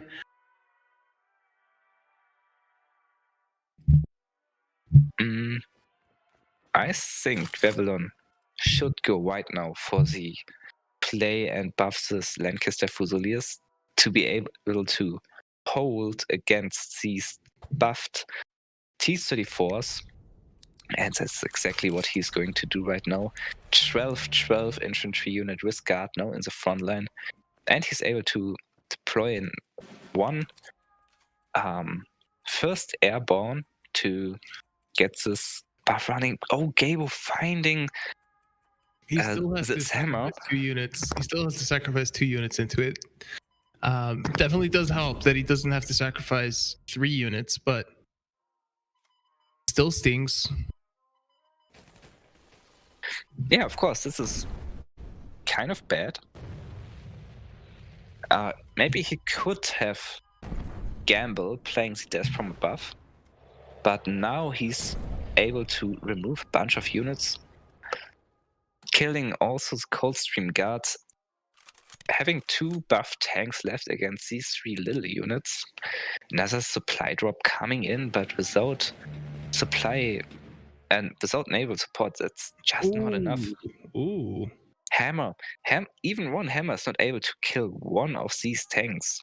No, I mean, I think at this point, you're going to have to start playing something like... Oh, okay. I mean, he gets the roll, but it doesn't really matter unless he wants to sacrifice the engineers as well. Looks like that's what he wants to do. Well, it's definitely not a problem to sacrifice these engineers. Maybe you just play a number 10 commando now and supply drop it or something. Yeah, to the HQ. to protect your headquarter and your Katyusha one more time. But even then, yeah, would be definitely the right play.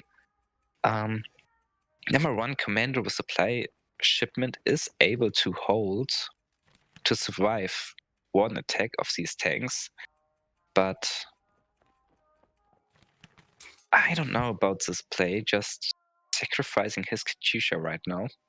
Ooh, Gabo finding another, we can do it. Having quite a lot of options now. Yeah, he's killing the Katyusha. Playing the other Apache as well. Playing the other Apache. Deploying the Greyhound, but holding it for the in the back in the support line for now. Passing the turn to Vavilon. Vavilon finding more card rope and more number one commandos. These number one commandos, they're normally really, really good if you get them early on. The same with the first airborns. If you manage to play really them on hurts. Turns. This really hurts. Yeah, we're on turn 15, turn 16 or something, and he's drawing everything now. There's no way the game even lasts long enough for these first airborns to mobilize enough to become significant threats.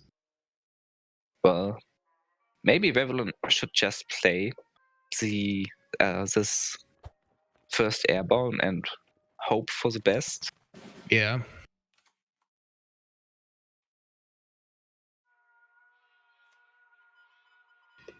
Okay. But I don't know what is he waiting for? Excuse me? I don't know. Well, he already used his buff units. Is there anything is there anything that he can draw that's gonna allow that number one commando to deal with that 5'10" heavy armor tank in the front line? He needs another Coldstream Guard to buff this number one commando to 3/3, attacking through this heavy armor, dealing damage and killing this tank. This would be something, but the Apache is attacking, buffing Greyhounds, and he found the Coldstream Guards. This is actually amazing. He's able to remove this tank for now, but he might even supply drop. Oh, okay. Choosing to not put all his eggs in one basket. I guess that makes a ton of sense. But one of these commandos supply dropped at some point is absolutely deadly because it just kills anything it touches. He should guard his headquarter now. Yes. So the Apache can attack the Coldstream Guards, buffing even more units. But number one commander was risk guard. Oh, I think this was a misplay. This is very greedy. Well, seeing Gabo is finding another howitzer. Maybe this is not a mistake. Definitely Vavilon has to take out this Apache. But moving this unit to the front, these first airborns are probably the only way to win anymore for Vavilon. Finding the right time to move them to the front and letting Gabo killing these is definitely difficult. Look at that. Gabo didn't lose a single unit. Yeah. Taking out this 4-8 first airborne. Vavilon finding a hammer. He's able to take out this howitzer. But that's not enough because there's no way to remove this Apache. There's no potential buffed number one commando protecting anything from Vavilon what's left here. Well, I still don't know if Vavilon is even able to win anymore. I don't because think so. he's running out of cards. He's running out of options. And Gabo is sitting at 34 HP with more cards left. Yeah, I mean, this is a really tough one here for Vavilon. I think you're correct. For me, I think the big thing was if you manage to get one of those number 10 commandos up into the front line and in Gabo's face with a big supply drop buff, then you might possibly take out, a lot of units. But without that happening, I don't see a way for Vavilon to get back into this. He just has too big of a card disadvantage to make up at this point. Well, the card disadvantage, well, everyone used his stuff now, but it's just the pure board dominance. Gabo having one tank, one Katyusha, and one Apache, and Vavilon is just not able to do anything about this.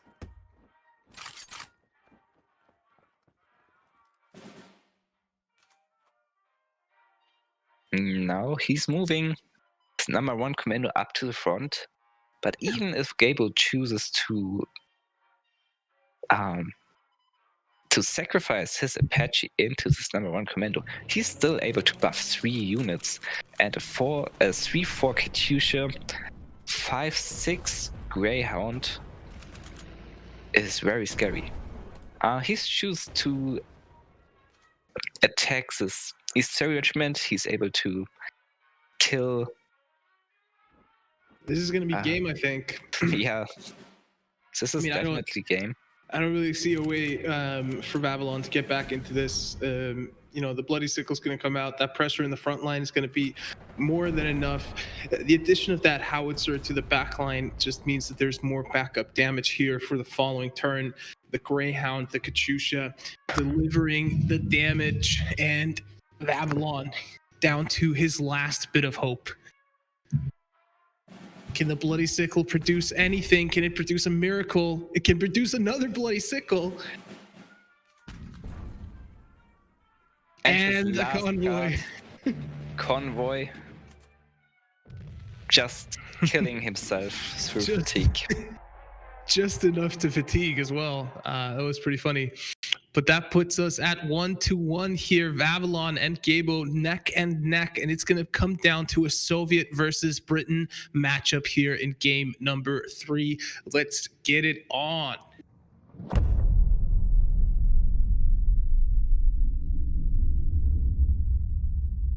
Well, Gabo playing Soviet Germany mid-range deck, mid-range value. Vavilon playing British Soviet mid-range value. This should be a relatively even matchup. Vavilon here with an amazing starting hand, able to deploy one first airborne, having Bloody Sickle, and finding Katyusha and Hammer. Definitely good options. Maybe he could have kept this convoy to be able to find more options, because Gabo shouldn't be able to get high tempo plays turn 1 and turn 2. But already looking like Vavilon doesn't need this, because he has some very good answers to potential early plays. I wonder what Gabo's mulligan looks like. Soon we are able to see his hand. Yeah. There it goes. And it's 2 AA guns. 2 AA guns. 845th Rifles, Patriotic Firestorm, and Arctic Convoy. Well, Gabo deploying these first anti-air guns, an easy target for Vavilon. Ooh, finding the second Bloody Sickle. So Gabo is not even able to deploy the next anti-air gun, while Gabo already found the Flame Panzer, meaning he's able to kill these first airbornes. Both players are able to remove these great early game threats. Vavilon deploying his third regiment, Gabo definitely playing this Flame Panzer next turn. So I have a question about that. Is So Oh he no, gets the second rifles there, which is a competing kind of on curve play. But what I wanted to ask is, is there any merit to playing? I mean, he knows he has the Flampanzer. He knows he's able to basically kill that first airborne whenever he wants to. There's not going to be a lightning conquest or anything coming in, so that first airborne currently proposes no risk at all. Do you have to rush to kill it, or do you want No. to kind of lure your opponent into falsely relying on it and potentially slipping up and making a mistake? Well, usually, the turn the move Gabo made is better to deploying just the second rifles holding the Flampanzer, because Vavilon could buff this unit with Cup of Tea, with Engineers Battalion, maybe using 1 credit to move this to the front, and Gabo can wait for that. There's no way for Vavilon to keep this first airborne alive, so Gabo can simply play his other units, removing other threats, and having the answer, the Flampanzer, at his hand, ready whenever he needs this. And maybe we are going to see this very soon, because Vavilon found an engineer battalion, and yes, he's moving the first airborne up to the front, and Well, I wonder if he's going to supply drop it. well, he's going to draw a card first, killing these 845th rifles, killing second rifles. This looks definitely like a good play, and this is a high tempo game. But Gabo easily able to remove these first airbornes. Mm-hmm. Vavilon would not have played this Engineers Battalion hourly to buff the Stereo Regiment with 2 HP. This is an excellent game, an excellent bait from Gabo here, and he's able to deploy his second anti-aircraft And he gets gun it out. He gets it out. after Vavilon played 2 bloody sickles. Exactly. No, that's actually crazy. Just being patient enough to hold that AA gun until after he sees at least 2 bloody sickles, finally finds an opportunity to play it when it isn't just going to be instantly removed. And drawing out a hammer now as well. Well, he's able to kill this Flampanzer, but this anti-aircraft still living, and Gabo finding Katusha while holding Patriotic Firestorm. He's able to kill the front line with this, but this would be 5 credits, and it's maybe not that efficient. The other option would be just deploying FW 192. The turn after, he could still play this combination while having an option to clear the front line, and maybe starting to attack headquarter. Patriotic Firestorm is giving +2 damage, I believe. Yeah, I believe that's correct.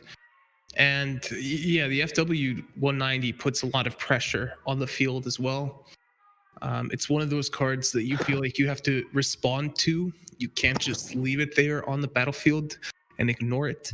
So seeing something from him like the Coldstream Guards come out, possibly a supply drop buff on something, something that kind of responds to that FW 190 is what I expect to see here. Yeah. Good play what here, deploying Coldstream Guards, buffing one of these frontline units with supply shipment and naval support, killing the FW. But no, Vavilon is choosing to just deploy more units and attacking, while Gabo now is able to deploy the Katusha, play Patriotic Firestorm, and clear the whole frontline, leaving Vavilon left with the Stereo Regiment, 1st Airborne, and 2 hand cards. Yeah, I mean, that's what I was saying, is I kind of feel like you just can't ignore that FW. he's probably thinking, okay, I have a turn here. I'm going to be able to move the number 1 commando up into the front line and then get a really valuable trait there. But no, that's not going to be the case. Definitely not.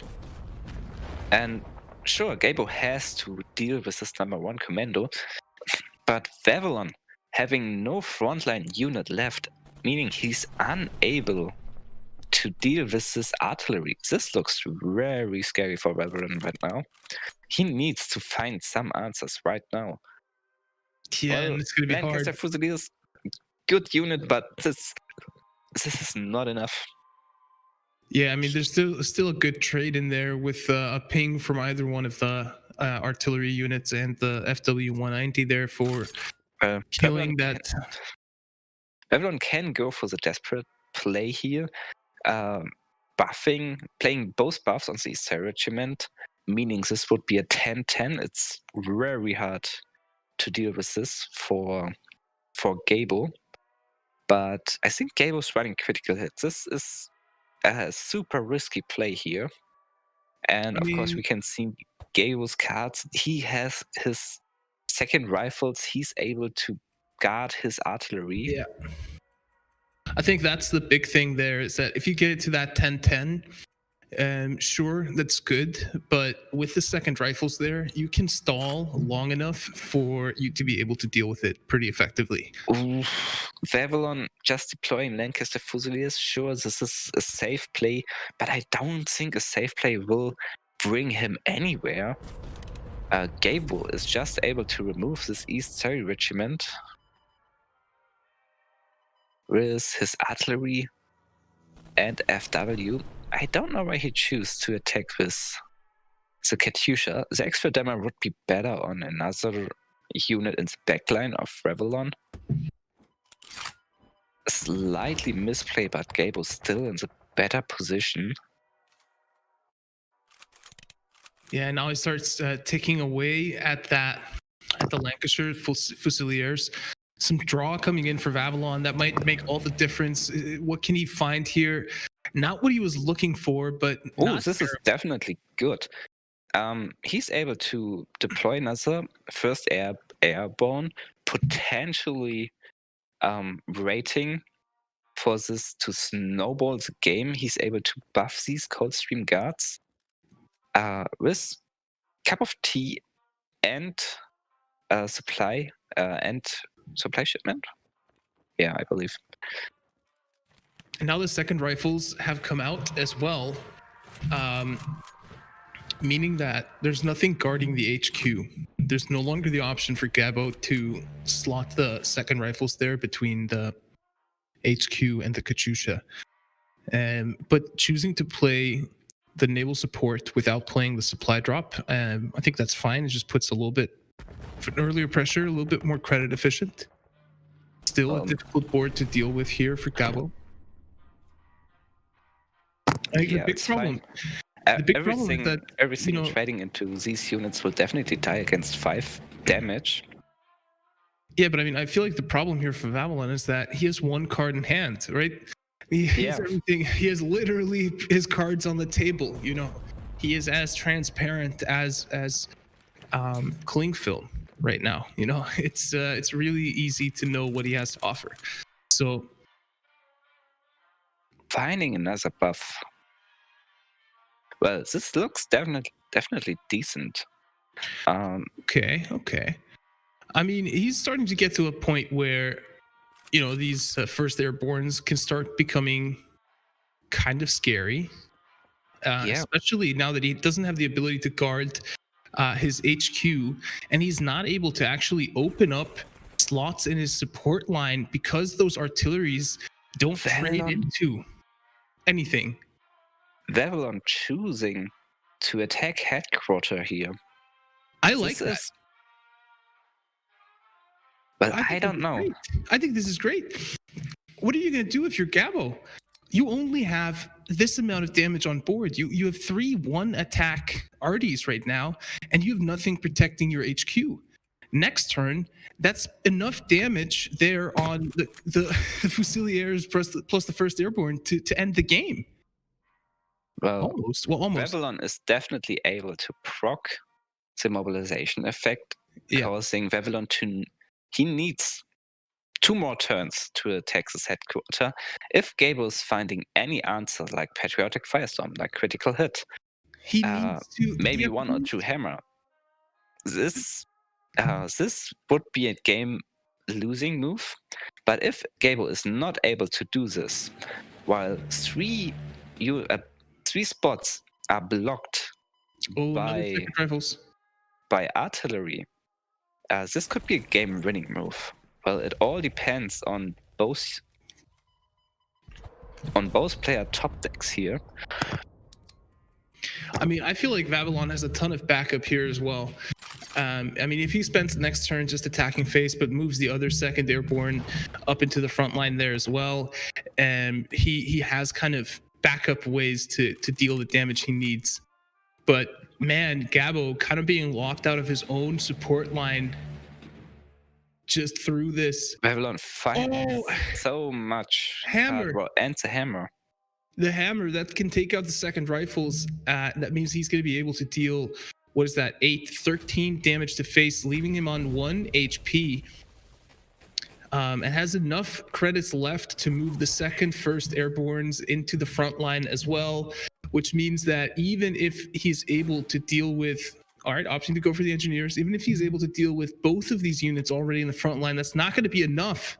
Okay, we're just finding another artillery. No, this is definitely GG. Yep, and there we go.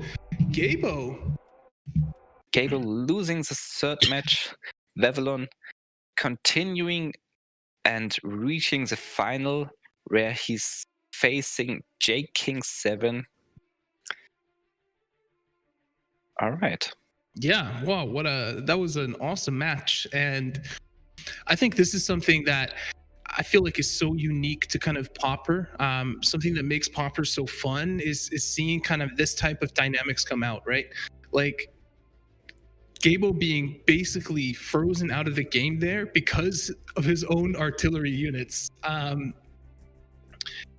if you ever tried these artillery decks, this is definitely a situation you have to play around, because you can't sacrifice these artillery by yourself. Self-with bombers. If you're just running low-cost bomber like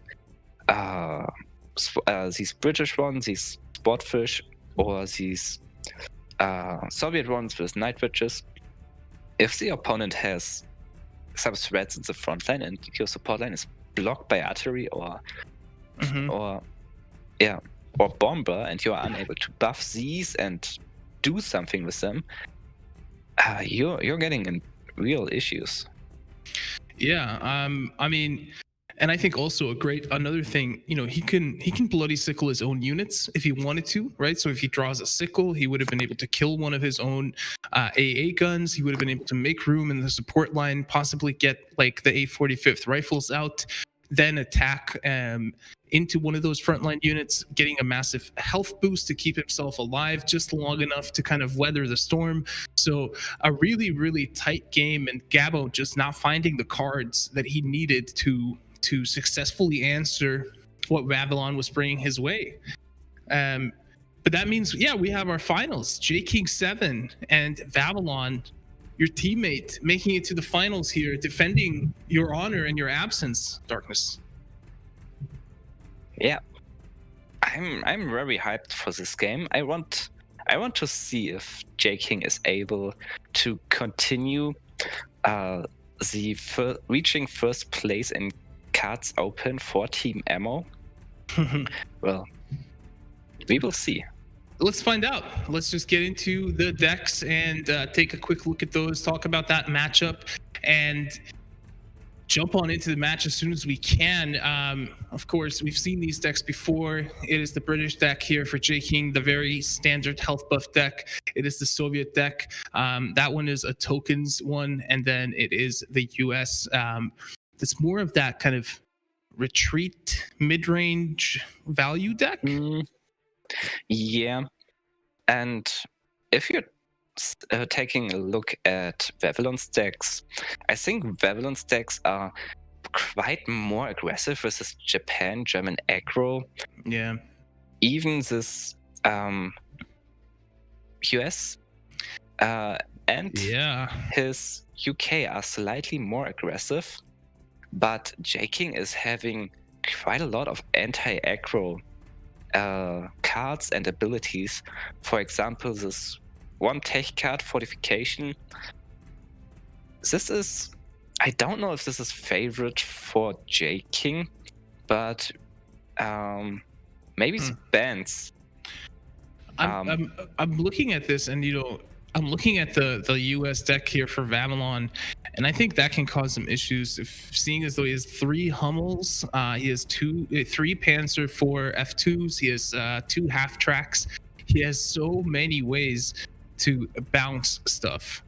That's the bounce deck. So yeah, interested to see the bans. Let's get them up on the screen here. Oh, both players. Yeah. Yes, you're right. J-King banned the US deck, this bounce deck.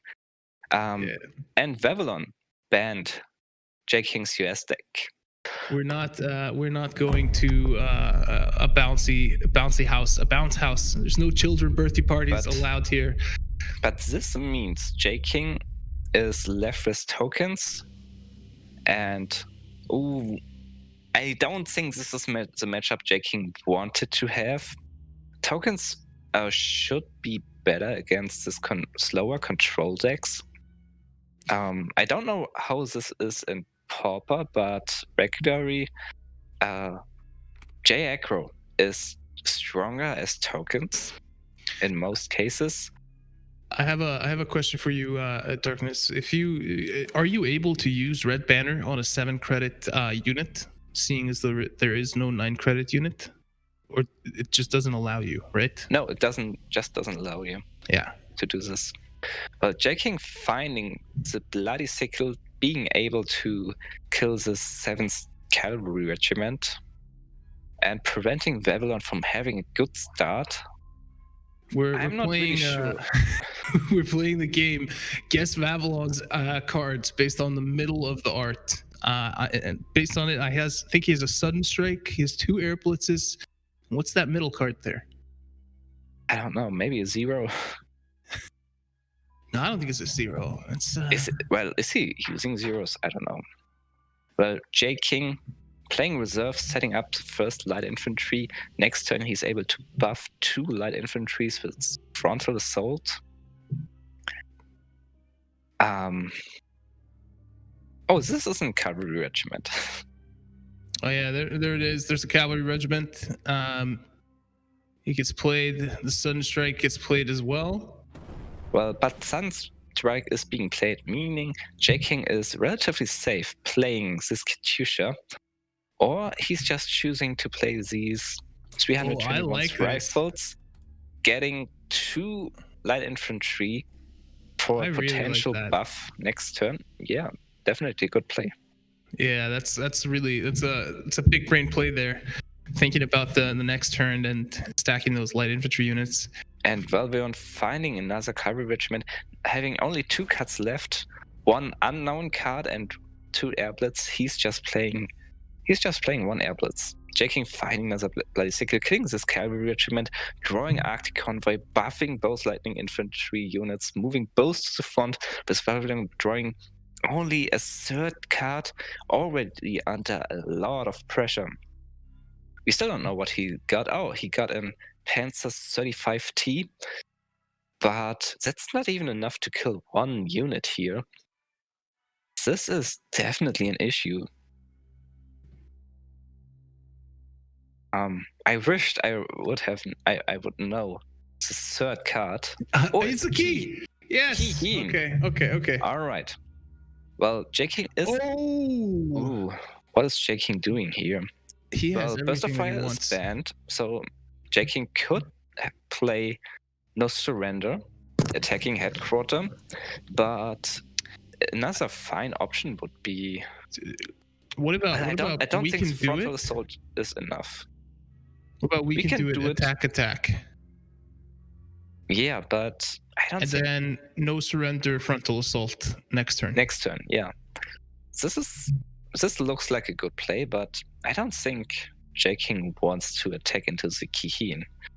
Well, knowing Vavilon is not having a lot of AoE clear, J-King is just playing no surrender and starting to attack Vavilon's headquarter, having so much units on board. Yeah.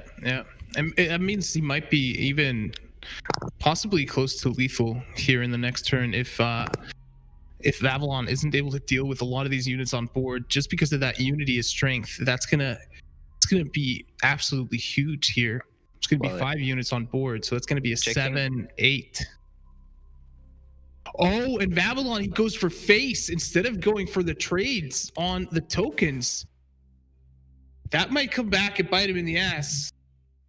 Yeah, J-King now able to play massive buffs here.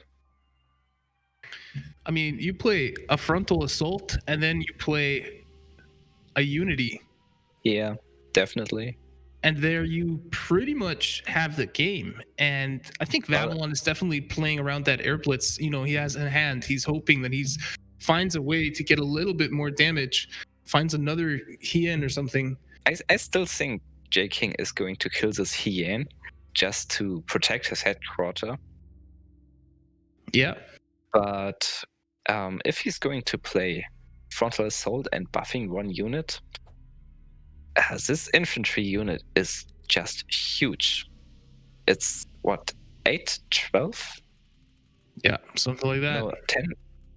9, 11. 9, 11. 9, 11. Never forget.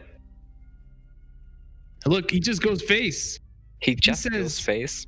He says, you need to deal with this board, my friend. And what does Vavilon find?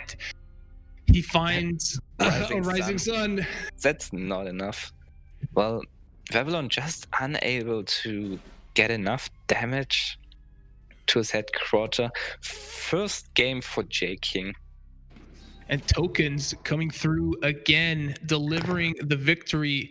Vavilon hailing from Russia, but not bringing his token deck, not bringing a token deck of his own, and now having to pick which one of his decks he is going to bring up against the health buff deck from Britain for J-King. Is it going to be close to the mirror matchup, or is he going to bring the Japanese deck again? It is the Japanese deck again. So he says, all right, I'm going to stick to my guns. I know there are better draws in here, but as you pointed out, J-King now in a better position in this matchup. Yeah, and J-King finding an amazing turn 1 drop, the first airborne, and he's starting against Vavilon. Well, this is positive for Vavilon because J-Echo really wants to have more cards, more options. As you saw last game, Vavilon starting without any good options. First cards were removed by J-King's Bloody Sickle. This really hurt him. But now he's having, I think, 2 cavalry regiments, 2 34th infantry, 2 Panzer 35T, but honestly, I don't know. I like it. I think this is such a fun game. I'm gonna say that's it's 2 cavalry regiment. It's a Panzer 35T and the 34th Cav. Yeah. 34th infantry regiment. Yeah. You're correct. Well, J-King here risking his Katyusha to getting killed by Panzer 35T. If Vavilon doesn't have this... Oh, he had it. Yeah. We're so good at this, Darkness. Amazing. Well, J-King able to kill this tank and remove the infantry. This first airborne is not losing his mobilization effect, meaning he's not able to receive more buffs. Vavilon just deploying the Nebelwerfer, J-King currently unable to do anything about this, but having supply drop in hand, meaning if he's able to move this Lancaster Fusiliers to the front line and buffing this, this would be huge. Vavilon playing the 17th Cavalry Regiment to prevent that blocking the front line. And he's got another 35T in hand. Yeah, got another 35T in hand. probably just playing this to deal more damage. No, he chose to play 2 more units, another 17th Rifle Regiment and 34th Infantry, attacking with his Nebelwerfer into Lancaster Fusiliers. Definitely a strong play. What is J-King doing now? Deploying first airborne. Just supply drop, yeah. And playing such supply drop to keep this Lancaster Fusiliers alive. Keep his HQ safe. Yeah, this unit is now at 6 HP, currently unable to kill for Vavilon, unless he's sacrificing 2 units and the attack of Nebelwerfer into this. But this means J-King 7 is protecting his headquarter, his HP, with great success. No, he's... I think 17th Rifle, just to drop this would be the better play. I like it. He can't play number 1 commando plus the Engineers Regiment and attacking with first airbornes. Yeah, he's just preparing this next turn. And 17th Rifles can get out of control very quickly, especially if you're able to buff this with the Engineers Regiment. Vavilon now able to deploy some damage to the headquarter, moving Akita Regiment to the front, and thinking about his next cards to use. Well, looks like Vavilon is playing safe, killing these first airbornes. J-King 7 now able to deploy the number 1 commando, plus the buff of this Engineers Regiment, able to take out 1 unit. Yeah, I think that's actually huge, given the fact that those 17th Rifles are fully repaired at the start of every turn, and it doesn't look like there's anything in hand right now for Vavilon that's able to deal with it. This could become a huge thorn in his side over time. Oh, he got the Rising Sun and the Type 93. He's able to just deploy this tank and being able to kill this 19th Rifle with Akita Regiment and Nebelwerfer. He definitely should attack with Nebelwerfer first to prevent the random damage of Akita Regiment to hit the 17th Rifle. But on the other side, the Vavilon needs to kill these rifles now. What? He's not doing it. It looks like he feels like he can pour on the pressure enough, probably thinking about that air blitz he has in hand, that extra 3 damage. Sure, this is a lot of damage, but I agree. Enough. I mean, look, there's another supply drop that can hit an infantry, that can hit those 17th Rifles, and now you have a guard unit that's going to be 713 blocking that can fully repair. Yeah, and it's gonna continue. Oh, I like it. I love that. Putting it. J-King is saving his headquarter. Vavilon is playing Kihins, so Vavilon is now not able to attack with Blitz fighters J-King's headquarter. Definitely a good move, but sadly easily taken out by Amphibious Assault. Vavilon deploying this Flam Panzer, attacking headquarter, having an air blitz in hand. This is definitely close for J-King. But he's only 1 destruction effect away. He's only 1 Mito regiment away from having lethal. He hasn't played all his Mitos yet. 2. But J-King has a fortification in hand. Only 3 damage now. But J-King has found his 1 fortification. I wonder, is he going to trade the Nebelwerfer or maybe starting dealing damage itself? Well, safe play would be taking out Nebelwerfer, playing Bloody Sickle against this type, and of course playing fortification. Play fortification first, just for my peace of mind. I know there's no way that you're gonna lose it, but just do it. You're making me nervous. Well, you're always going to draw to first. play. Yeah, to draw first. Yeah, I know. I just got nervous. J-King is thinking about attacking headquarter. This is kind of risky through multiple air blitz and key hints. for Vavilon. But What do you lose? What do you lose if he's setting up lethal. Right now, he's setting up lethal. Yeah. Nebelwerfer is not able to kill any of these units. And, well, now he is. And Vavilon has to kill the honey or the engineer's regiment to not just die next turn. But at this point, when Vavilon is not able to attack J King's headquarters anymore, J King sitting on 8 HP, this is a very rough situation. J King finding another engineer's regiment, deploying Lancaster Fusiliers, attacking headquarters, and taking out this Nebelwerfer, so he's not dying to Kihane plus Nebelwerfer attack. Yeah. Meaning there's no card Vavilon can possibly find to kill J King anymore or prevent this huge 17th Rifle Regiment to killing him, and that's it. That's game.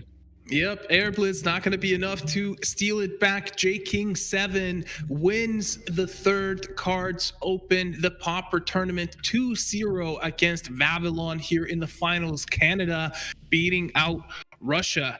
And that means that the top 8 bracket ended up looking like this. In the third place match, Uncle Fox beat out Gabo 2-1.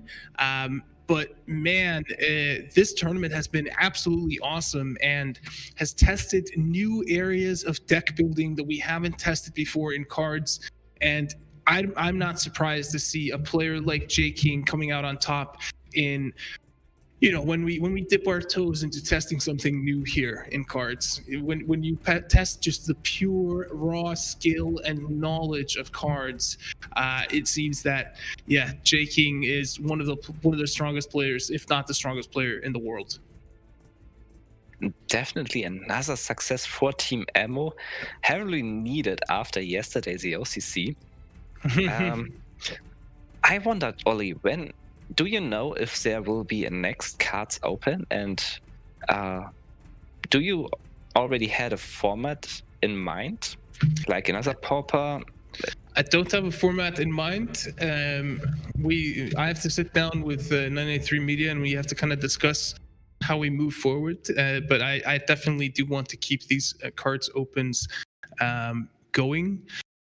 I'm kind of thinking about, you know, are there ways that we can make tournaments available with lower time commitment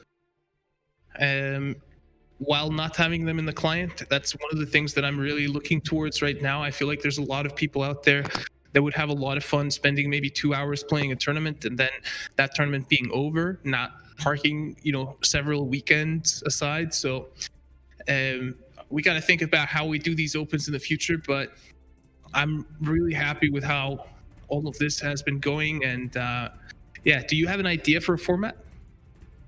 I know in Dota 2 there was a weekly Battle Cup, and you was paying some small amount of entry fee. Well, I think this was like $1 or something. Yeah. And receiving just nice in-game content for this, but you had to play against for every of these players participating, a few thousand randomly choose top 8 bracket, and so meaning you only had to play 3 times, and if you won these 3 times, your team were Battle Cup champion for 1 week, receiving some nice gifts, and everybody else was receiving very small gifts. Okay. Maybe something like that. What about something like something that's team-based? What about something like you know, you have to sign up as like a group of 3 or 2 or 4 or something, and it's a combined score over something. This would be very cool. I really do want to test that in the beginning of next year. I think that's invaluable information to have before we go and build out the squads feature. So yeah, definitely try this. I still like the Battle Cup idea. I need to mention that there is some ranking based on your MMR. You're divided in groups, so you're not, as a new player, you're not going to play against the top player. There are some kind of brackets. I don't know if this will work for cards, because currently there is no real MMR, I think. But you have these hidden matchmaking ratio in the client. Well, in Dota this was too based on the hidden matchmaking ratio. But this team feature sounds like fun. Yeah. I mean, I think that could be a fun way to shake things up a little bit. I think also Singleton that Martheus was suggesting here in chat, where you can only bring one copy of any card, is also something that is supremely interesting. But yeah, I think definitely if you guys have suggestions for formats, get in touch, send us a message, let us know. But that's going to be it for the third Cards Open. JKing7 is our champion, and this closes out the competitive calendar here for Cards in 2020. It has been an absolute pleasure to be on this roller coaster ride so far. Any final words, Darkness? Thank you everyone for participating in these tournaments. It's only possible with you and your It's only possible with you, all of you, to make these tournaments possible. Yep, absolutely. We've seen growing participation across every single Cards Open we have held, and that only fuels our desire to do more. So we'll see you bright and early in 2021 with some more cards tournament action. But for now, thank you so much for everything in 2020. I'm Oli Darkness signing off. See you next year.